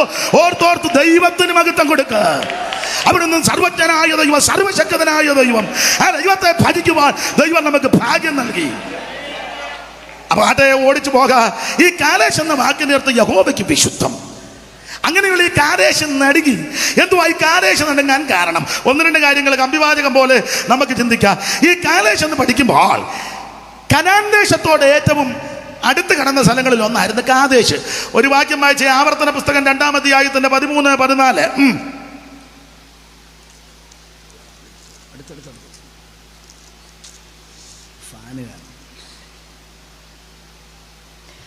ഇപ്പോൾ എഴുന്നേറ്റ് സേരേത് തോട് കടപ്പിൻ എന്ന് കൽപ്പിച്ചതുപോലെ നാം സേരേത് തോട് കടന്നു. നാം കാദേശ് ബർന്നയിൽ നിന്ന് വായിക്കുമ്പോ സമയം പോകും, ഞാൻ ഓടിച്ചങ്ങ് പറയാം. ഇപ്പോൾ എഴുന്നേറ്റ് സേരേത് തോട് കടപ്പൻ എന്ന് കൽപ്പിച്ചതുപോലെ നാം സേരേത് തോട് കടന്നിരിക്കുന്നു. നാം കാദേശ് ബർന്നയിൽ നിന്ന് പുറപ്പെട്ടത് മുതൽ സേരേത് തോട് കടക്കുമ്പോൾ 38 സംവത്സരം. അതിനിടയിൽ യോദ്ധാക്കളാകുന്ന തലമുറയൊക്കെയും യഹോവ അവരോട് സത്യം ചെയ്തതുപോലെ പാളയത്തിൽ നിന്ന് മുടിഞ്ഞു പോയെന്ന് അവിടുത്തെ പദം പറയാതിരിക്കാനൊക്കത്തില്ല. അടുത്ത പദം പിന്നെയുണ്ട്, അവർ മുടിഞ്ഞു തീരുന്നത് വരെ. അപ്പോൾ ഓടിച്ചു പറഞ്ഞാൽ കനാൻ ദേശത്തോട് ഏറ്റവും അടുത്ത് കിടന്ന സ്ഥലം ആ കാദേശ്. കനാൻ എന്ന് പറഞ്ഞാൽ ഉലകത്തിലെല്ലോ നല്ല സ്ഥലമാണ്. ഏതൻ തോട്ടം കഴിഞ്ഞാൽ നമ്പർ 1 സ്ഥലം കനാനാണ്. 4 അതിരുകളാ. കിഴക്ക് ബാശാൻ പർവ്വതം, വടക്ക് ലെബനോൻ പർവ്വതം, തെക്ക് മിസ്രയീം തോട്, പടിഞ്ഞാറ് കടലും മലയും കൂടാ. ഇതിന് പല പേരുകളുണ്ട്. കനാൻ നാട്, വിശുദ്ധ നാട്, എബ്രായരുടെ ദേശം, വാഗ്ദത്ത നാട്, ഇന്ന് മനോഹര ദേശം, പല പേരുകളാണ്. കനാൻ നാടെന്ന് പേര് വരാൻ കാര്യം കനാന്റെ സന്തതികൾ ഈ ദേശത്ത് വന്ന് കുടിയേറി. അതുകൊണ്ടാണ് കനാന് 11 മക്കളുണ്ടായിരുന്നെന്ന. ആ 11 കൂടെ വന്ന് കുടിയേറിയത് കൊണ്ട് ഈ ദേശം പിന്നെ പിൽക്കാലത്ത് കനാൻ ദേശം എന്നറിയപ്പെട്ടു. നോഹയുടെ മക്കളാന്ന്, കൊച്ചുമക്കളാന്നല്ലോ കനാന്യരും ഫെലിസ്തീനും എല്ലാം നോഹയുടെ കൊച്ചുമക്കളാണ്. നോഹയ്ക്ക് 3 മക്കൾ നമുക്കറിയാം, ഷേമ്, ഹാമ്, യാബത്ത്. അതിൽ ഷേമിന്റെ വംശത്തിൽപ്പെട്ടതാണ് അബ്രഹാം. ഹാമിന്റെ വംശത്തിൽപ്പെട്ടതാണ് കനാന്യരും ഫെലിസ്തീനും. വായിക്കാമെങ്കിൽ സ്പീഡ് വായിക്കാമോ? ഉൽപ്പത്തി പുസ്തകം 10:1, 10:6, 10:13, 14, 15, 10, 11, 10, 12, 14, 16, 18, 20, 22, 24, 26, 27. ആദ്യം 10:1 വായിക്കും. ചടിയാടാന്ന് വായിക്കും. അക്കാലത്ത് യഹോവ എന്നോട് എന്നതാ വായിക്കുന്നത്? ഉൽപ്പത്തി 10:1 വായിക്കാൻ പറഞ്ഞു. യോശുവ ആയിരിക്കും വായിക്കുന്നത്. നോഹയുടെ പുത്രന്മാരായ ശേം, ഹാം, യാഫേത്ത് എന്നവരുടെ ഷേമും ഹാമും യാഫത്തും. അതിലെ ഷേമിന്റെ വംശത്തിൽപ്പെട്ടതാണ് അബ്രഹാം. 11ന്റെ 10 വലത്ത് വശത്ത് മേളിൽ 11:10. ഷേമിന്റെ വംശപാരമ്പര്യമാണ്. ഷേമിന് 100 വയസ്സായപ്പോൾ ജലപ്രളയത്തിന് പിമ്പ് 2 സംവത്സരം കഴിഞ്ഞപ്പോൾ അർപ്പക്ഷാദിന് ജനിപ്പിച്ചു. 12-ാം വാക്യം. അർപ്പക്ഷാദിന് 35 വയസ്സായപ്പോൾ ശാലേഖിനെ ജനിപ്പിച്ചു. 14-ാം വാക്യം. ശാലേഖിന് 30 വയസ്സായപ്പോൾ ഏബേരിനെ ജനിപ്പിച്ചു. 16-ാം വാക്യം. ഏബേരിന് 34 വയസ്സായപ്പോൾ പെലേഗിനെ ജനിപ്പിച്ചു. 18-ാം വാക്യം. പെലേഗിന് 30 വയസ്സായപ്പോൾ രയൂവിനെ ജനിപ്പിച്ചു. 20-ാം വാക്യം. രയൂവിന് 32 വയസ്സായപ്പോൾ ഷെറൂഗിനെ ജനിപ്പിച്ചു. 22-ാം വാക്യം. ഷെറൂഗിന് 30 വയസ്സായപ്പോൾ നാഗോറിനെ ജനിപ്പിച്ചു. 24-ാം വാക്യം. നാഗോറിന് 29 വയസ്സായപ്പോൾ തേറകിനെ ജനിപ്പിച്ചു. 26-ാം വാക്യം. തേറകിന് 70 വയസ്സായപ്പോൾ അവൻ അബ്രാം, നാഗോർ, ഹാരാൻ 3 പേരെ ജനിപ്പിച്ചു. 27-ാം വാക്യം. തേറകിന്റെ വംശപാരമ്പര്യമാവിത്. തേരകന്റെ വംശപാരമ്പര്യമാവിത്. തേരക അബ്രാമിനെയും നാഗോറിനെയും ഹാരാനെ ജനിപ്പിച്ചു. ഹാരാൻ ലോത്തിനെ ജനിപ്പിച്ചു. എന്നാൽ ഹാരാൻ തന്റെ ജന്മദേശത്തെ കലിതരുടെ പട്ടണമായി ഊരുവെച്ചതിന്റെ അപ്പനാകുന്ന തേരകന് പിന്നെ മരിച്ചുപോയി. അബ്രാമിന് നാഗോറും ഭാര്യമാരെ എടുത്തു. അബ്രാമിന്റെ ഭാര്യയ്ക്ക് സാറായി എന്നും നാഗോറിന്റെ ഭാര്യയ്ക്ക് മിൽക്ക എന്നും പേര്. ഹാരാന്റെ പുത്രിയായിരുന്നു. സാറാ മച്ചിയായിരുന്നു. തലമുറ ഉണ്ടായിരുന്നില്ല. തേരക തന്റെ മകനാകുന്ന അബ്രഹാമിനെയും തന്റെ പൗത്രൻ ലോത്തിനെയും തന്റെ മകനായ അബ്രഹാമിന്റെ ഭാര്യയായി മരുമകളാകുന്ന സാറായും കൂട്ടിക്കൊണ്ട് കലിതരുടെ ഒരു പട്ടണമായ ഊരിൽ നിന്ന് കനാൻ ദേശത്തേക്ക് യാത്രയാകാൻ പുറപ്പെട്ടു. അങ്ങനെ അവർ ഹാരാൻ വരെ വന്ന് അവിടെ പാർത്തു. തേരകന്റെ ആയുഷ്കാലം 205 സംവത്സരം. നേരമില്ലാത്തതുകൊണ്ടാണ്. ഇനി അടുത്തത് ഹാമിന്റെ 4 പിള്ളേര്. 10:6. ഉൽപ്പത്തി 10:6. ഹാമിന്റെ പുത്രന്മാർ മിസ്രയീം, പൂത്ത്, കനാൻ 4 പേര്. അത് രണ്ടാമത്തവൻ മിസ്രയീം. അവൻ 6 പിള്ളേര്. 13-ാം മിസ്രയീമോ 13 മിസ്രയീമോ, ലൂദി, പത്ലൂസിൻ, കത്ലൂസി 6. ഇനി 15-ാം വാക്യം കനാന്റെ പിള്ളേര് 11. അടുത്ത വാക്യം വായിച്ചേ. കനാൻ തന്റെ ആദിജാതനായ സീദോൻ, ഹേത്ത്, യെബൂസ്യൻ, അമോര്യൻ. അപ്പൊ ശ്രദ്ധിച്ചേ, നേരമില്ല. അപ്പോൾ ഇതാണ് കനാന്യ ചരിത്രം. ഇവര് കനാൻ ദേശം എന്ന് കൈയടക്കി ഇവരുടെ പേരിനാൽ ഈ ദേശം അറിയപ്പെട്ടു. ശ്രദ്ധിക്കുക, സുന്ദര സുരബലമായ നല്ല ദേശമായിരുന്നു കനാൻ ദേശം. കനാന്റെ പ്രത്യേകത ഒത്തിരി ഉണ്ട്, എല്ലാം വിസ്തരിക്കാൻ നേരമില്ല. പുറപ്പാട് പുസ്തകം 3-ാം അധ്യായത്തിന്റെ 7-ാമത്തെ വാക്യവും, ആവർത്തന പുസ്തകം 11-ാം അധ്യായത്തിന്റെ 10, 11, 12, 106-ാം സങ്കീർത്തനത്തിന്റെ 23-ാം വാക്യവും, ആവർത്തന പുസ്തകം 8-ാം അധ്യായത്തിന്റെ 7 മുതൽ താഴോട്ടമൊക്കെ പഠിക്കുമ്പോൾ സുന്ദര സുരബലമായ ദേശം. എല്ലാം പറയുന്നില്ല. ആവർത്തന 8-ന്റെ 7 മുതൽ വായിച്ചേ. ആവർത്തന 8:7. നിന്റെ ദൈവമായ യഹോവ നല്ലൊരു ദേശത്തേക്കല്ലോ നിന്നെ കൊണ്ടുപോകുന്നത്. അത് താഴ്വരയിൽ മലയിൽ പുറപ്പെടുന്ന നീരൊഴുക്കുകളും ഉറവകളും തടാകങ്ങളുമുള്ള ദേശം, ഗോതമ്പ്, യവവും മുന്തിരി അത്തിയുമുള്ള ദേശം, ഒലിവ് വൃക്ഷവും തേനുമുള്ള ദേശം, സുഭിക്ഷമായിട്ട് ഉപജീവനം കഴിക്കാവുന്നതും ഒന്നിനും കുറവില്ലാത്തതുമായ ദേശം, കല്ല് ഇരുമ്പായിരിക്കുന്നതും മലയിൽ നിന്ന് താമ്രം വെട്ടിയെടുക്കുന്നതുമായ ദേശം. പിന്നെ നീ പ്രാപിക്കുമ്പോൾ നിന്റെ ദൈവമായ യഹോവ തന്നിരിക്കുന്ന നല്ല ദേശത്തെ കുറിച്ച് നീ അവന് സ്തോത്രം ചെയ്യണം. 50 വർഷം ഈ സഭയെ ഈ സെന്ററിനെ ദൈവം നടത്തി, സ്തോത്രം ചെയ്യണം. 77 വയസ്സ് ദൈവം നടത്തി, സ്തോത്രം ചെയ്തല്ലോ, വീണ്ടും വീണ്ടും സ്തോത്രം ചെയ്യണം. നമ്മേക്കാ മിടുക്കന്മാർ മാറ്റപ്പെട്ടപ്പോൾ ഇന്ന് രാത്രിയും ഇവിടെ വരുവാൻ വിരിക്കുവാൻ ഇടയാക്കുന്നതിന് സ്തോത്രം ചെയ്യണം. നീ ഭക്ഷിച്ച് തൃപ്തി പ്രാപിക്കുമ്പോൾ നിന്റെ ദൈവമായ യഹോവ നിനക്ക് തന്നിരിക്കുന്ന ഈ നല്ല ദേശത്തെ കുറിച്ച് നീ അവന് സ്തോത്രം ചെയ്യാൻ. സ്തോത്രം, സ്തോത്രം. ചിലയിടങ്ങളിൽ ചെന്നാൽ സ്തോത്രം ചെയ്യല്, ദൈവത്തെ ആരാധിക്കല്. ഈ പ്രായമുള്ളവര്, ക്ഷീണിതരും രോഗികളുമുണ്ട്. അവരുടെ കാര്യമല്ല പറയുന്നത്. അവർക്ക് മറ്റുള്ളവരെ പോലെ ഒക്കത്തില്ല, അവരെ ഞാൻ ഒഴിച്ചു നിർത്തുക. എന്നാൽ ചിലയിടങ്ങളിൽ ചെന്നാൽ ആളുകൾ ഇങ്ങനെ ഇരിക്കുക. ഞാൻ സെന്ററാണ്, പ്രസിഡന്റാണ്, കൗൺസിലാണ്, ഞാൻ ജനറലാണ്, ഞാൻ വൈസ്രോയ്യ, ഞാൻ മൗണ്ട് ബാറ്റൻ പ്രഭുവിന്റെ പനിയന, ഞാൻ സെക്രട്ടറിയാണ്, ഞാൻ ഖജാൻജി, എന്തോ കുന്തം. എടാ, ദൈവത്തെ ആരാധിക്കേ. ദൈവം നിനക്ക് ആയുസ് തന്നില്ലേ? ദൈവം നിനക്ക് ആരോഗ്യം തന്നില്ലേ? ദൈവം നിനക്ക് ബലം തന്നില്ലേ? ഇന്ന് രാത്രി നിങ്ങൾ എന്തുവാ പറയുന്നത്? ദൈവത്തെ സ്തുതിക്കേ. ദൈവത്തിന് മഹത്വം, ദൈവത്തിന് മഹത്വം. ദൈവം നിന്നെ പുലർത്തി നീ ഭക്ഷിച്ച് തൃപ്തി പ്രാപിക്കുമ്പോൾ നിന്റെ ദൈവമായ യഹോവ നിനക്ക് തന്നിരിക്കുന്ന നല്ല ദേശത്തെ കുറിച്ച് നീ അവന് സ്തോത്രം പറ. സ്തോത്രം ചെയ്വി. അവൻ നല്ലവനല്ലോ, അവന്റെ ദയ എന്നേക്കുമുള്ളത്. ഏകനായ മഹാത്ഭുതങ്ങളെ പ്രവർത്തിക്കുന്നവൻ അവൻ നല്ലവനല്ലോ, അവന്റെ ദയ എന്നേക്കുമുള്ളത്. നമ്മുടെ താഴ്ചയിൽ നമ്മെ ഓർത്തവൻ അവൻ നല്ലവനല്ലോ, അവന്റെ ദയ എന്നേക്കുമുള്ളത്. ദൈവത്തിന് സ്തോത്രം ചെയ്വി. അവൻ നല്ലവനല്ലോ, ദയ എന്നേക്കുമുള്ളത്. ഓ, ദൈവത്തിന് മഹത്വം, ദൈവത്തിന് മഹത്വം, ദൈവത്തിന് മഹത്വം, ദൈവത്തിന് മഹത്വം, ദൈവത്തിന് മഹത്വം. എനിക്ക് ഒരു 1.5 മണിക്കൂർ പ്രസംഗിച്ച കൊള്ളാന്നുണ്ട് പറയത്തില്ലേ. അച്ഛൻ എന്നോട് സമയം പറഞ്ഞിട്ടുണ്ട്, കൃത്യസമയത്ത് യോഗം നിർത്തും. ഞാൻ നിർത്തുമ്പോൾ ഓർത്തോണം, അത് അച്ഛൻ എന്നോട് പറഞ്ഞ സമയമെന്ന്. അപ്പൊ ശ്രദ്ധിക്കുക, നല്ല ദേശത്തേക്കാണ് ദൈവം നിന്നെ കൊണ്ടുവന്നത്. നല്ല ദേശം. ഈ ദേശത്തിന്റെ വിശേഷ ഫലങ്ങളാ: കോതമ്പ്, യവം, മുന്തിരി, അത്തി, മാതളം, ഒലിവ്, തേൻ. ഒന്നുകൊന്ന് മെച്ചം. എത്രയുണ്ടെന്ന് എണ്ണിയായിരുന്നോ മോൻസിപ്പാസേ? വായിച്ചെന്നല്ലാതെ എണ്ണിയില്ല. 7 എണ്ണിക്കോ. കോതമ്പ് വായിക്കാൻ ആവർത്തന 8:7 മുതലല്ലേ വായിച്ചത്? നിന്റെ ദൈവമായ യഹോവ നല്ലൊരു ദേശത്തേക്കല്ലോ നിന്നെ കൊണ്ടുപോകുന്നത്. അത് താഴ്വരയിൽ നിന്നും മലയിൽ നിന്നും പുറപ്പെടുന്ന നീരൊഴുക്കുകളും ഉറവകളും തടാകങ്ങളുമുള്ള ദേശം, കോതമ്പും യവവും മുന്തിരിവള്ളിയും അത്തിവൃക്ഷവും മാതളനാരകവുമുള്ള ദേശം, ഒലിവ് വൃക്ഷവും തേനുമുള്ള ദേശം. 7 കോതമ്പ്, യവം, മുന്തിരി, അത്തി, മാതള, ഒലിവ്, തേൻ. 7 കനാൻ നാട്ടിലെ 7. മിസ്രൈമിലോ 6. പുന്നൂച്ചാൻ അവിടെ ഇരുന്ന് പറഞ്ഞ് ഞാൻ കണ്ട് പറയുന്നത് 6. വർഷങ്ങളായിട്ടുള്ള അടുപ്പമാണ്. കാർത്തിപ്പള്ളി സഭ ഇരിക്കുമ്പോൾ ഒത്തിരി അടുപ്പമാണ്. മിസ്രൈമിൽ 6. വായിച്ചേ. സംഖ്യ 11:4. പെട്ടെന്ന് സംഖ്യ 11:4. മിസ്രൈമിൽ 6, കനാനിൽ 7. സംഖ്യ 11:4. പിന്നെ അവരുടെ ഇടയിലുള്ള സമ്മിശ്രജാതി മുഴുവൻ ദുരാഗ്രഹ ഇസ്രായേൽ മക്കൾ വീണ്ടും കരഞ്ഞുകൊണ്ട്, ഞങ്ങൾക്ക് തിന്മേൻ ഇറച്ചി ആര് തരും? ഞങ്ങൾ മിസ്രൈമിൽ വെച്ച് വില കൂടാതെ തിന്നിട്ടുള്ള മത്സ്യം, വെള്ളരിക്ക, മത്തങ്ങ, ഉള്ളി, ചുമന്നുള്ളി, ചിറ്റുള്ളി. 6. അപ്പൊ കനാനിൽ 7, മിസ്രൈമിൽ 6. അതൊന്നും വിവരിക്കുന്നില്ല. അപ്പൊ ഈ 7 എണ്ണം 7 വസ്തുതകളാ. ഒന്നുകൊന്നുക്ക് മെച്ചം. കോതമ്പ്, നല്ല കോതമ്പ് കനാനിലാ. നമുക്ക് കിട്ടുന്നതെല്ലാം പിശിടാം. അതിലെ ചപ്പാത്തി ഉണ്ടാക്കി വെച്ച് ജെല്ലെ പിടിച്ചു വേണം കടിക്കാൻ. ഇരുന്നോണ്ട് കടിച്ചാലൊന്നും ചപ്പാത്തി ഏക്കുകയല്ല. താമസിച്ച് എന്നാൽ ചപ്പാത്തി വയ്ക്കും. തങ്കച്ചൻ താമസിച്ച് വന്നാന്ന് ചപ്പാത്തി നമ്മളോട് ചോദിക്കും. എവിടെയെങ്കിലും മുറുക്കമുള്ളിടത്ത് പിടിച്ചേച്ച് വേണം ചപ്പാത്തിയെ കടിക്കാൻ. അതല്ലേ പ്രായമുള്ളവർക്ക് നിങ്ങൾ ചപ്പാത്തി കൊടുത്ത് ആദ്യം അതുങ്ങൾ പിച്ച് കീറിയിടുന്ന കാണാം. എന്നുവെച്ച് പറയും സൂസമ്മ ഇച്ചിരി കൂടുതൽ ഒഴിച്ചാലും ഉടനെ എടുക്കുകയല്ല, കുറച്ച് നേരം നോക്കിയിരിക്കുന്നത് കുതിരാൻ. നല്ല ചപ്പാത്തിയല്ല, നല്ല ഗോതമ്പല്ല. എന്നാൽ കനാനിൽ നല്ല ഗോതമ്പാ. ഇത് കഴിക്കുന്നവനെ കണ്ടാൽ അറിയാം. എന്താ ഇതിന്റെ പാഠം?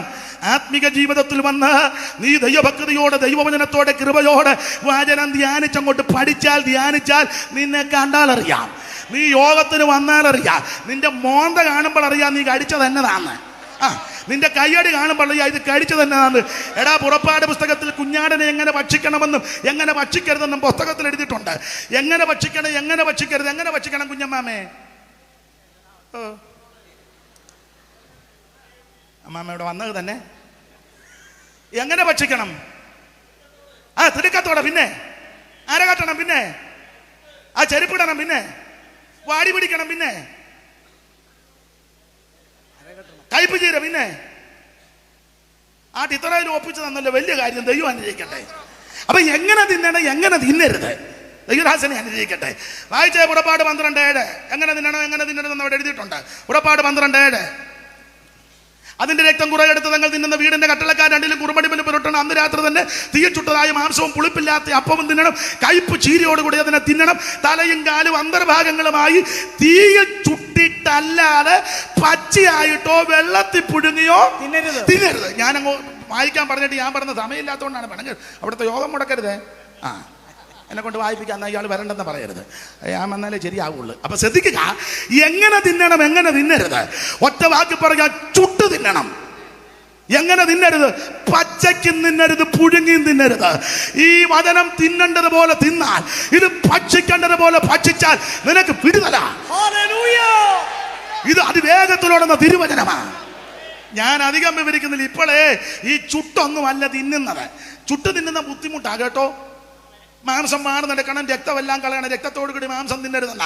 അത് വാർന്ന് രക്തമെല്ലാം കഴുകി വൃത്തിയാക്കി കെട്ടി തൂക്കി ഇടുകയോ അല്ലെ ചാരി വെക്കുകയോ തത്തുല്യമായ നിലയിൽ വെച്ചതിന് ശേഷം കനൽ കൂട്ടി, പൂവത്തും കനലാണ് നല്ലത്, അവിടെ ഇരുന്ന് ഊതി അത് കത്തിച്ച് പരുവത്തിനാക്കി മാംസം എടുത്ത് അതിനകത്ത് വെച്ച് ചൂടണം. ഇട്ടേ ചോടാനൊക്കത്തില്ല. ഇപ്പോഴത്തെ ഞാൻ സഹിതം പല ഉപദേശിമാർ ഇട്ടേ ചോടുകല്ലേ. പ്രാർത്ഥിച്ചു തുടങ്ങിയ ചുടനെ പിന്നെ മൊബൈലില്ല. സ്റ്റേജിൽ ഇരിക്കുമ്പോഴും മൊബൈലിൽ, പിന്നെ യോഗത്തിനാണ്, പിന്നെ നാടകത്തിലിരിക്കുകയാണോ? ആരാധനയ്ക്ക് കയറുമ്പോൾ അതുപോലെ അത്യാവശ്യം ചുമതലപ്പെട്ടവരൊന്ന് നോക്കിയാൽ എതിർക്കുന്നില്ല. ചുമതലപ്പെട്ടവർക്ക് ചിലപ്പോൾ ഒരാൾ വരാൻ താമസിച്ചു, അത്യാവശ്യം, അത് ന്യായമല്ലേ? വരുന്നവനല്ല പന്നി ഇരുന്ന് മാന്തും പോലെ മാന്തുക. നീ ആരാധനയ്ക്ക് വരുന്ന 2 മണിക്കൂർ, ആ 3 മണിക്കൂർ നീ ഇന്ത്യൻ പ്രസിഡന്റ് ഒന്നും അല്ലല്ലോ. ആ മൊബൈൽ മാറ്റി വെച്ചേച്ച് നീ ദൈവത്തെ മഹത്വപ്പെടുത്തേ. അത് സ്റ്റേജിലിരുന്ന് മൊബൈൽ തോണ്ടി എഴുന്നേൽക്കുമ്പോഴൊന്നും നിന്നെ അടിച്ചില്ല ദൈവം ഇളക്കും. നീ ദൈവത്തെ ഭയപ്പെട്. വേറെ 21 മണിക്കൂർ വേറെ ഉണ്ടല്ലോ, തോണ്ടാലും മാന്താനും. ഈ 3 മണിക്കൂർ ദൈവസന്നിധിയിൽ ഇരുന്ന് നീ ദൈവത്തെ ഭയപ്പെട്, ദൈവത്തെ ആരാധിക്ക്, ദൈവത്തിന് മഹത്വം. ദൈവത്തിന് നിങ്ങൾ ഇണങ്ങിയാലും കൊള്ളാം, പിണങ്ങി. ഞാനാന്ന് ഇപ്പം എടമ്മല നോക്കാറാണ് നിൽക്കുന്നത്. ഇനി എനിക്ക് എന്നാ നോക്കാനാ? സ്തോത്രം. പണ്ടൊരു തെങ്ങേനും എന്ന് തല പോയപ്പം പെമ്പള വന്ന് പറഞ്ഞു, എൻ്റെ ദൈവമേ ഇതിലും വലുതേതാണ്ട് വരണ്ട, ഇനി ഇതിലെല്ലാം തലയാ പറയാം. എനിക്കിനി എൻ്റെ യേശുദാസ് ഒന്ന് അടിച്ച് ഞാൻ ശരിയാക്കും. നീ ദൈവത്തെ ആരാധിക്കണം, ദൈവത്തെ മഹത്വപ്പെടുത്തണം. അവൻ 2 മണിക്കൂർ 3 മണിക്കൂർ ഇരിക്കുമ്പോൾ ബാക്കി ബിസിനസ് മാറ്റുന്നേ.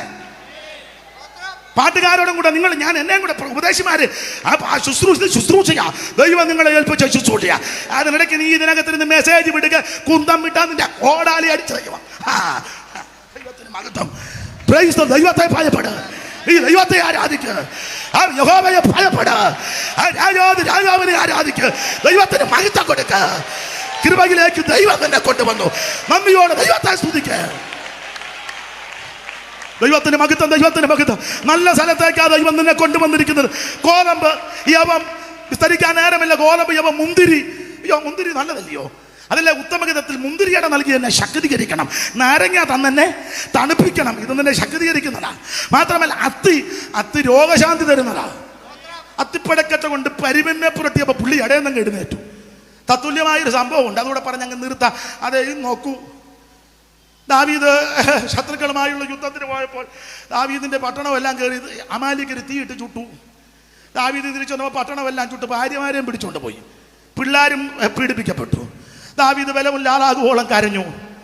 ജനമെല്ലാം കൂടെ പറഞ്ഞ് കല്ലെറിഞ്ഞു വന്നേക്കാൻ. അതങ്ങനെ ആണല്ലോ, ക്ഷീണം വന്ന് കണ്ട അന്നേരം ഏറ് വരും. പിന്നെ അന്നേരം ഏറി ചുമ്മാ പോകുന്നതിനും കയറി ഒരു ഏറെറിഞ്ഞു പോകും, എറിഞ്ഞേക്കാൻ പറഞ്ഞു. പക്ഷെ ദാവീദിന്റെ വിശേഷം, ദാവീദോ ദൈവത്തിൽ ബലപ്പെട്ടു. നിന്നെ അവിടുന്ന് ഇവിടുന്ന് ഒക്കെ എറിയുമ്പോൾ നീ തിരിച്ചറിയാൻ പോകരുത്, മറുപടി പറയാൻ പോകരുത്, കേസ് കൊടുക്കാൻ പോകരുത്, വക്കീലിന് കാശ് കൊടുക്കരുത്, സ്വോത്രകാഴ്ച പാത്രത്തിലെ കാശെടുത്ത് വക്കീൽ കുഞ്ഞുഞ്ഞിന് കൊടുക്കരുത്.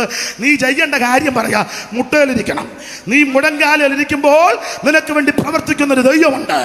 അതാ ന്യായാധിപന്മാരുടെ പുസ്തകത്തിൽ വായിക്കുന്നത്. ദൈവമക്കളെല്ലാം കൂടെ താബോർ മലയുടെ മുകളിൽ ആമേൻ സ്തോത്രം, ദബോറയുടെ നേതൃത്വത്തിൽ നഫ്താലിയുടെ ശബുലൂന്റെ 10,000 പേര് താബോർ മലയുടെ മുകളിൽ കയറി ദൈവത്തെ ആരാധിച്ചപ്പോൾ ദൈവം തമ്പുരാൻ താഴ്വരയിൽ യുദ്ധം ചെയ്തു. ആരാധിക്കുന്ന നിനക്ക് വേണ്ടി ദൈവം യുദ്ധം ചെയ്യും. ആ യുദ്ധത്തെ പറ്റി പാട്ട് പാടുക. വീരന്മാരുടെ മധ്യേ യഹോവയും എനിക്ക് കരഞ്ഞു വന്നു. ഇന്ന് രാത്രി നിനക്ക് വേണ്ടി യുദ്ധം ചെയ്യുന്ന ദൈവമുണ്ട്. ആ പുസ്തകത്തിൽ വായിക്കുന്നത്, നക്ഷത്രങ്ങൾ പൊരുതി അവ സീസരയുമായി സുഗതികളിൽ പൊരുതി. എൻ മനമേ നീ ബലത്തോടെ നൽകുക. അന്ന് വൽകിതത്താൽ സൂര്യ വൽകിതത്താൽ കുതിരക്കുളമ്പുകളെ കെട്ടറ ചെയ്തു എന്ന് പറഞ്ഞാൽ ആകാശത്ത് നക്ഷത്രങ്ങൾ പൊരുതി പ്രാർത്ഥിക്കുന്ന ആരാധിക്കുന്ന നിനക്ക് വേണ്ടി ദൈവം ദൂതനെ ഇറക്കും. പ്രാർത്ഥിച്ച് ബലപ്പെട്ടാ മതി. ഒറ്റ വാക്കി പറഞ്ഞാൽ ഇവർ യുദ്ധം ചെയ്ത് ദാവീദ് ദൈവത്തെ ബലപ്പെട്ട് അബ്യാഥാർ പുരോഹിതനോട് പറഞ്ഞു ഏബോധ് കൊണ്ടുവരാൻ. ഏബോധ് ഇട്ടിട്ട് ആലോചിച്ചു പറഞ്ഞു, ആ പരീക്ഷയുടെ പുറകെ പോകണോ? പോകാൻ പറഞ്ഞു. 600 പേരെയും കൂട്ടി ചെന്ന് ബസോർത്തോട് കിടക്കാൻ 400 പേർ കൊക്കുന്നില്ല. ഇഷ്ടമുള്ളവരെയും കൂടെ ചെന്നപ്പോൾ ഒരുത്തനെ കണ്ട് എടുത്തോണ്ട് ദാവീദിന്റെ, അവൻ ക്ഷീണിതനാ, രോഗിയാ. പേരെന്നാന്ന് ചോദിച്ചു. ഞാനൊരു മിസ്രൈമേ ബാല്യക്കാരൻ. എന്തുവാ ജോലി? ഒരമാലേക്കിന്റെ പ്രത്യൻ. വായിപ്പിക്കുന്നില്ല, 30 കിടപ്പുണ്ട്. ഒരമാലേക്കിന്റെ പ്രത്യൻ. എന്തോ പറ്റി? എൻ്റെ അച്ഛാ, ഞാൻ ഇക്കാലം മുഴുവൻ അമാലേക്കിനെ സേവിച്ചതാ. 3 ദിവസം മുമ്പ് ഞാൻ രോഗിയായപ്പോൾ ഞാൻ ഇതുവരെ സേവിച്ച എൻ്റെ യജമാനൻ എന്നെ വഴിയിലിട്ടേച്ച് പോയി. നീ ലോകത്തിൻ്റെ പുറകെ പോയാൽ, ഇംഗ്ലാവ് വിളിക്കാൻ പോയാൽ, ആരോഗ്യവും ആക്കോ ഒക്കെ ഉള്ളപ്പോൾ നിന്നെ മതി, അല്ലെ നിന്നെ വഴിയിലിട്ടേച്ച് പോകും. എന്നാൽ നീ വാർദ്ധക്യം അറിയുമുള്ള കാലത്തോളം ചുമക്കുന്നൊരു ദൈവമുണ്ട്. നിന്റെ പുരുഷായുസിൽ യേശുവിനെ സേവിച്ചാൽ, യേശുവിനെ ശുശ്രൂഷിച്ചാൽ, യേശുവിനെ ആരാധിച്ചാൽ, യേശുവിനെ പ്രസംഗിച്ചാൽ ദീനത്തിൽ നിന്റെ കിടക്ക മാറ്റി വിരിച്ചു തരും. വിസ്തരിക്കുന്നതിന് പൊക്കിയെടുത്ത് കൊണ്ടുവന്ന്, അതാണ് 30-ാം അധ്യായത്തിന്റെ 13-ാമത്തെ വാക്യത്തിൽ അവനോട് ചോദ്യം ചോദിച്ചത്. നിന്റെ പേര്? അവൻ പറഞ്ഞു, ഞാനൊരു മിസ്രയീമ്യ ബാല്യക്കാരൻ, അമാലേക്കിന്റെ പ്രത്യൻ. അവനെ കൊണ്ടുവന്നത് 11-ാം വാക്യത്തിൽ കൊണ്ടുവന്നപ്പോൾ ആ 11 വായിച്ചങ്ങ് നിർത്താം. 11 വായിച്ച് 30-11 മോൻസിപ്പാസ്റ്റേ, ശമൂവേലിന്റെ 1-ാം പുസ്തകം 30-11 16 ആദ്യം വായിക്കേണ്ടത്, വായിക്കേണ്ട 11 വായിച്ചങ്ങ് നിർത്താം. അവർ വയലിൽ വെച്ച് ഒരു മിസ്രയീമിനെ കണ്ടു. അവർ വയലിൽ വെച്ച് ഒരു മിസ്രയീമിനെ കണ്ടു. ദാവീദിന്റെ അടുക്കൽ കൊണ്ടുചെന്നു. പൊക്കിയെടുത്തവനെ ദാവീദിന്റെ അടുക്കൽ കൊണ്ടുവന്നു. അവൻ അപ്പം കൊടുത്തു, അവൻ തിന്നു. 4 കാര്യം കൊടുത്തു. അപ്പം കൊടുത്തു, അത് തിന്നു. പിന്നെ അവൻ കുടിപ്പാൻ വെള്ളവും കൊടുത്തു. ഇങ്ങോട്ട് നോക്കിയേ, അപ്പം കൊടുത്താൽ വെള്ളവും കൊടുക്കണം. ചിലർക്ക് അപ്പം നന്നായിട്ട് കൊടുക്കുന്നുണ്ട്, വെള്ളം അവിടെ ഇല്ല. വെള്ളം കുടിക്കാനും ഒക്കത്തില്ല, വെള്ളം കൊടുക്കുന്നുമില്ല. അഥവാ ആരെങ്കിലും കുടിച്ചാൽ അവരുടനെ വിലക്കുകയും ചെയ്യും. അത് അപ്പം തന്നെ വന്നാൽ തൊണ്ട കുരുങ്ങു, വെള്ളവും കൊടുക്കണം. അത് അങ്ങനെ നിൽക്കട്ടെ. അപ്പൊ ആദ്യം അപ്പം കൊടുത്തു, പിന്നെ അവന് വെള്ളം കൊടുത്തു. ഒരു കഷ്ണം അത്തിയടയും, ഒരു കഷ്ണം അത്തിയട കൊടുത്തു. നിർത്തണേ, അപ്പം, വെള്ളം, അത്തിയട, ഇതെല്ലാം കനാനിലുണ്ടെന്ന്. ഗോതമ്പിന്റെ അപ്പവേ അത്തി. പിന്നെ വേറൊരു 4-ാമത്തെ സാധനം, 2 ഉണക്കമുന്തിരിക്കുലയും കൊടുത്തു. 2 ഉണക്കമുന്തിരിക്കൊല. നിർത്തണേ, അപ്പം, വെള്ളം, അത്തിയട, 2 ഉണക്കമുന്തിരിക്കൊല. ഈ 4 കൂട്ടം സാധനം ഈ രോഗിയായി, ക്ഷീണിതനായി, തളർന്ന്, ആരുമില്ലാതെ മരണവക്ത്രത്തിൽ അകപ്പെട്ട് എല്ലാവരും ഉപേക്ഷിക്കപ്പെട്ട് കിടക്കുന്ന ഇവന് പൊക്കിയെടുത്ത് കൊടുത്തു. അപ്പം, വെള്ളം, അത്തിയട, ഉണക്കമുന്തിരിക്കൊല. ഈ 4 കൂട്ടം കുടിച്ചു. അടുത്ത വാക്യം, അത് തിന്നപ്പോൾ അവന് ഉയിർ വീണു. ഇന്ന് രാത്രി നിനക്ക് ഉയിരുണ്ടാക്കുന്നതാ കനാനിലെ ഭക്ഷണം. ഈ കൃപയിൽ വന്നതാ നിന്റെ ഭാഗ്യം. നീ പെന്തിക്കോസിൽ വന്നതാ നിന്റെ ഭാഗ്യം. ഇതിനകത്ത് വന്നാൽ നിനക്ക് രോഗശാന്തിയുണ്ട്. ഇതിനകത്ത് വന്നാൽ തിരുവചനത്തിന്റെ മർമ്മം പിടികിട്ടും. ഇതിനകത്ത് വന്നാൽ നിനക്ക് ആശ്വാസമുണ്ടാകും. യേശു മാത്രമായ രക്ഷകൻ, മറ്റൊരുത്തനും രക്ഷയില്ല. നിന്റെ രോഗം മാറ്റുവാൻ, ക്ഷീണം മാറ്റുവാൻ, തകർച്ച മാറ്റുവാൻ, തളർച്ച മാറ്റുവാൻ കഴിവുള്ള നാസറായൻ ഇന്ന് രാത്രി കൂടെ വന്നിട്ടുണ്ട്. കരമുയർത്തി ദൈവത്തെ സ്തുതിക്ക്. ബാക്കി ഭാഗം പ്രസംഗിക്കുന്നില്ല, അച്ചായൻ എന്നോട് പറഞ്ഞ സമയമായി. ഇന്ന് രാത്രി ഒന്ന് കണ്ണടച്ച് പ്രാർത്ഥിച്ചാട്ടെ. എൻ്റെ ദൈവമേ, അവിടുത്തെ കരങ്ങളിൽ എന്നെ സമർപ്പിക്കുന്നു. എൻ്റെ ക്ഷീണങ്ങൾ നീക്കി, രോഗങ്ങൾ മാറ്റി, എൻ്റെ മനോവേദനകൾ മാറ്റി എന്നെ ഇന്ന് രാത്രി ബലപ്പെടുത്തണമെന്ന് എല്ലാവരും പ്രാർത്ഥിക്കുക. ഇന്ന് രാത്രി ദൈവം നിന്നെ അനുഗ്രഹിക്കുന്ന രാത്രിയാകട്ടെ. അല്പസമയങ്ങൾ എല്ലാവരും ദൈവത്തെ മഹത്വപ്പെടുത്തിയാട്ടെ. ആ പഴയ പാട്ടിന്റെ 2 ചരണങ്ങൾ ചേർന്ന് പാടാം. മനോഹര ദേശത്തേക്ക് ആ ദൈവം നിന്നെ കൊണ്ടുവന്നത്. പാലും തേനും ഒഴുകുന്ന ദേശം. ഗോതമ്പുണ്ട്, യവമുണ്ട്, മുന്തിരിയുണ്ട്, അത്തിയുണ്ട്, മേതളമുണ്ട്, ഒലിവുണ്ട്, തേനുണ്ട്. സുഭിക്ഷമായിട്ട് ഉപജീവനം കഴിയാവുന്നതും ഒന്നിനും കുറവില്ലാത്തതുമായ ദേശം. കല്ല് ഇരുമ്പായിരിക്കുന്നത്, മലകുന്ന താമരം വെട്ടിയെടുക്കുന്ന ദേശം. പിന്നെ നീ ഭക്ഷിച്ച് തൃപ്തി പ്രാപിക്കുമ്പോൾ നിന്റെ ദൈവമായ യഹോവ തന്നിരിക്കുന്ന നല്ല ദേശത്തെക്കുറിച്ച് നീ അവനെ സ്തോത്രം ചെയ്യുക. ഇന്ന് രാത്രി എല്ലാവരും കർത്താവിനെ മഹത്വപ്പെടുത്തിയാട്ടെ. ആനന്ദമേ, പരമാനന്ദ ആനന്ദമേ, പരമാനന്ദമേ, കാനാൻ ജീവിതം എനിക്കാനന്ദമേ, കാനാൻ ജീവിതം എനിക്കാനന്ദമേ. സങ്കടങ്ങൾ ചേർന്നു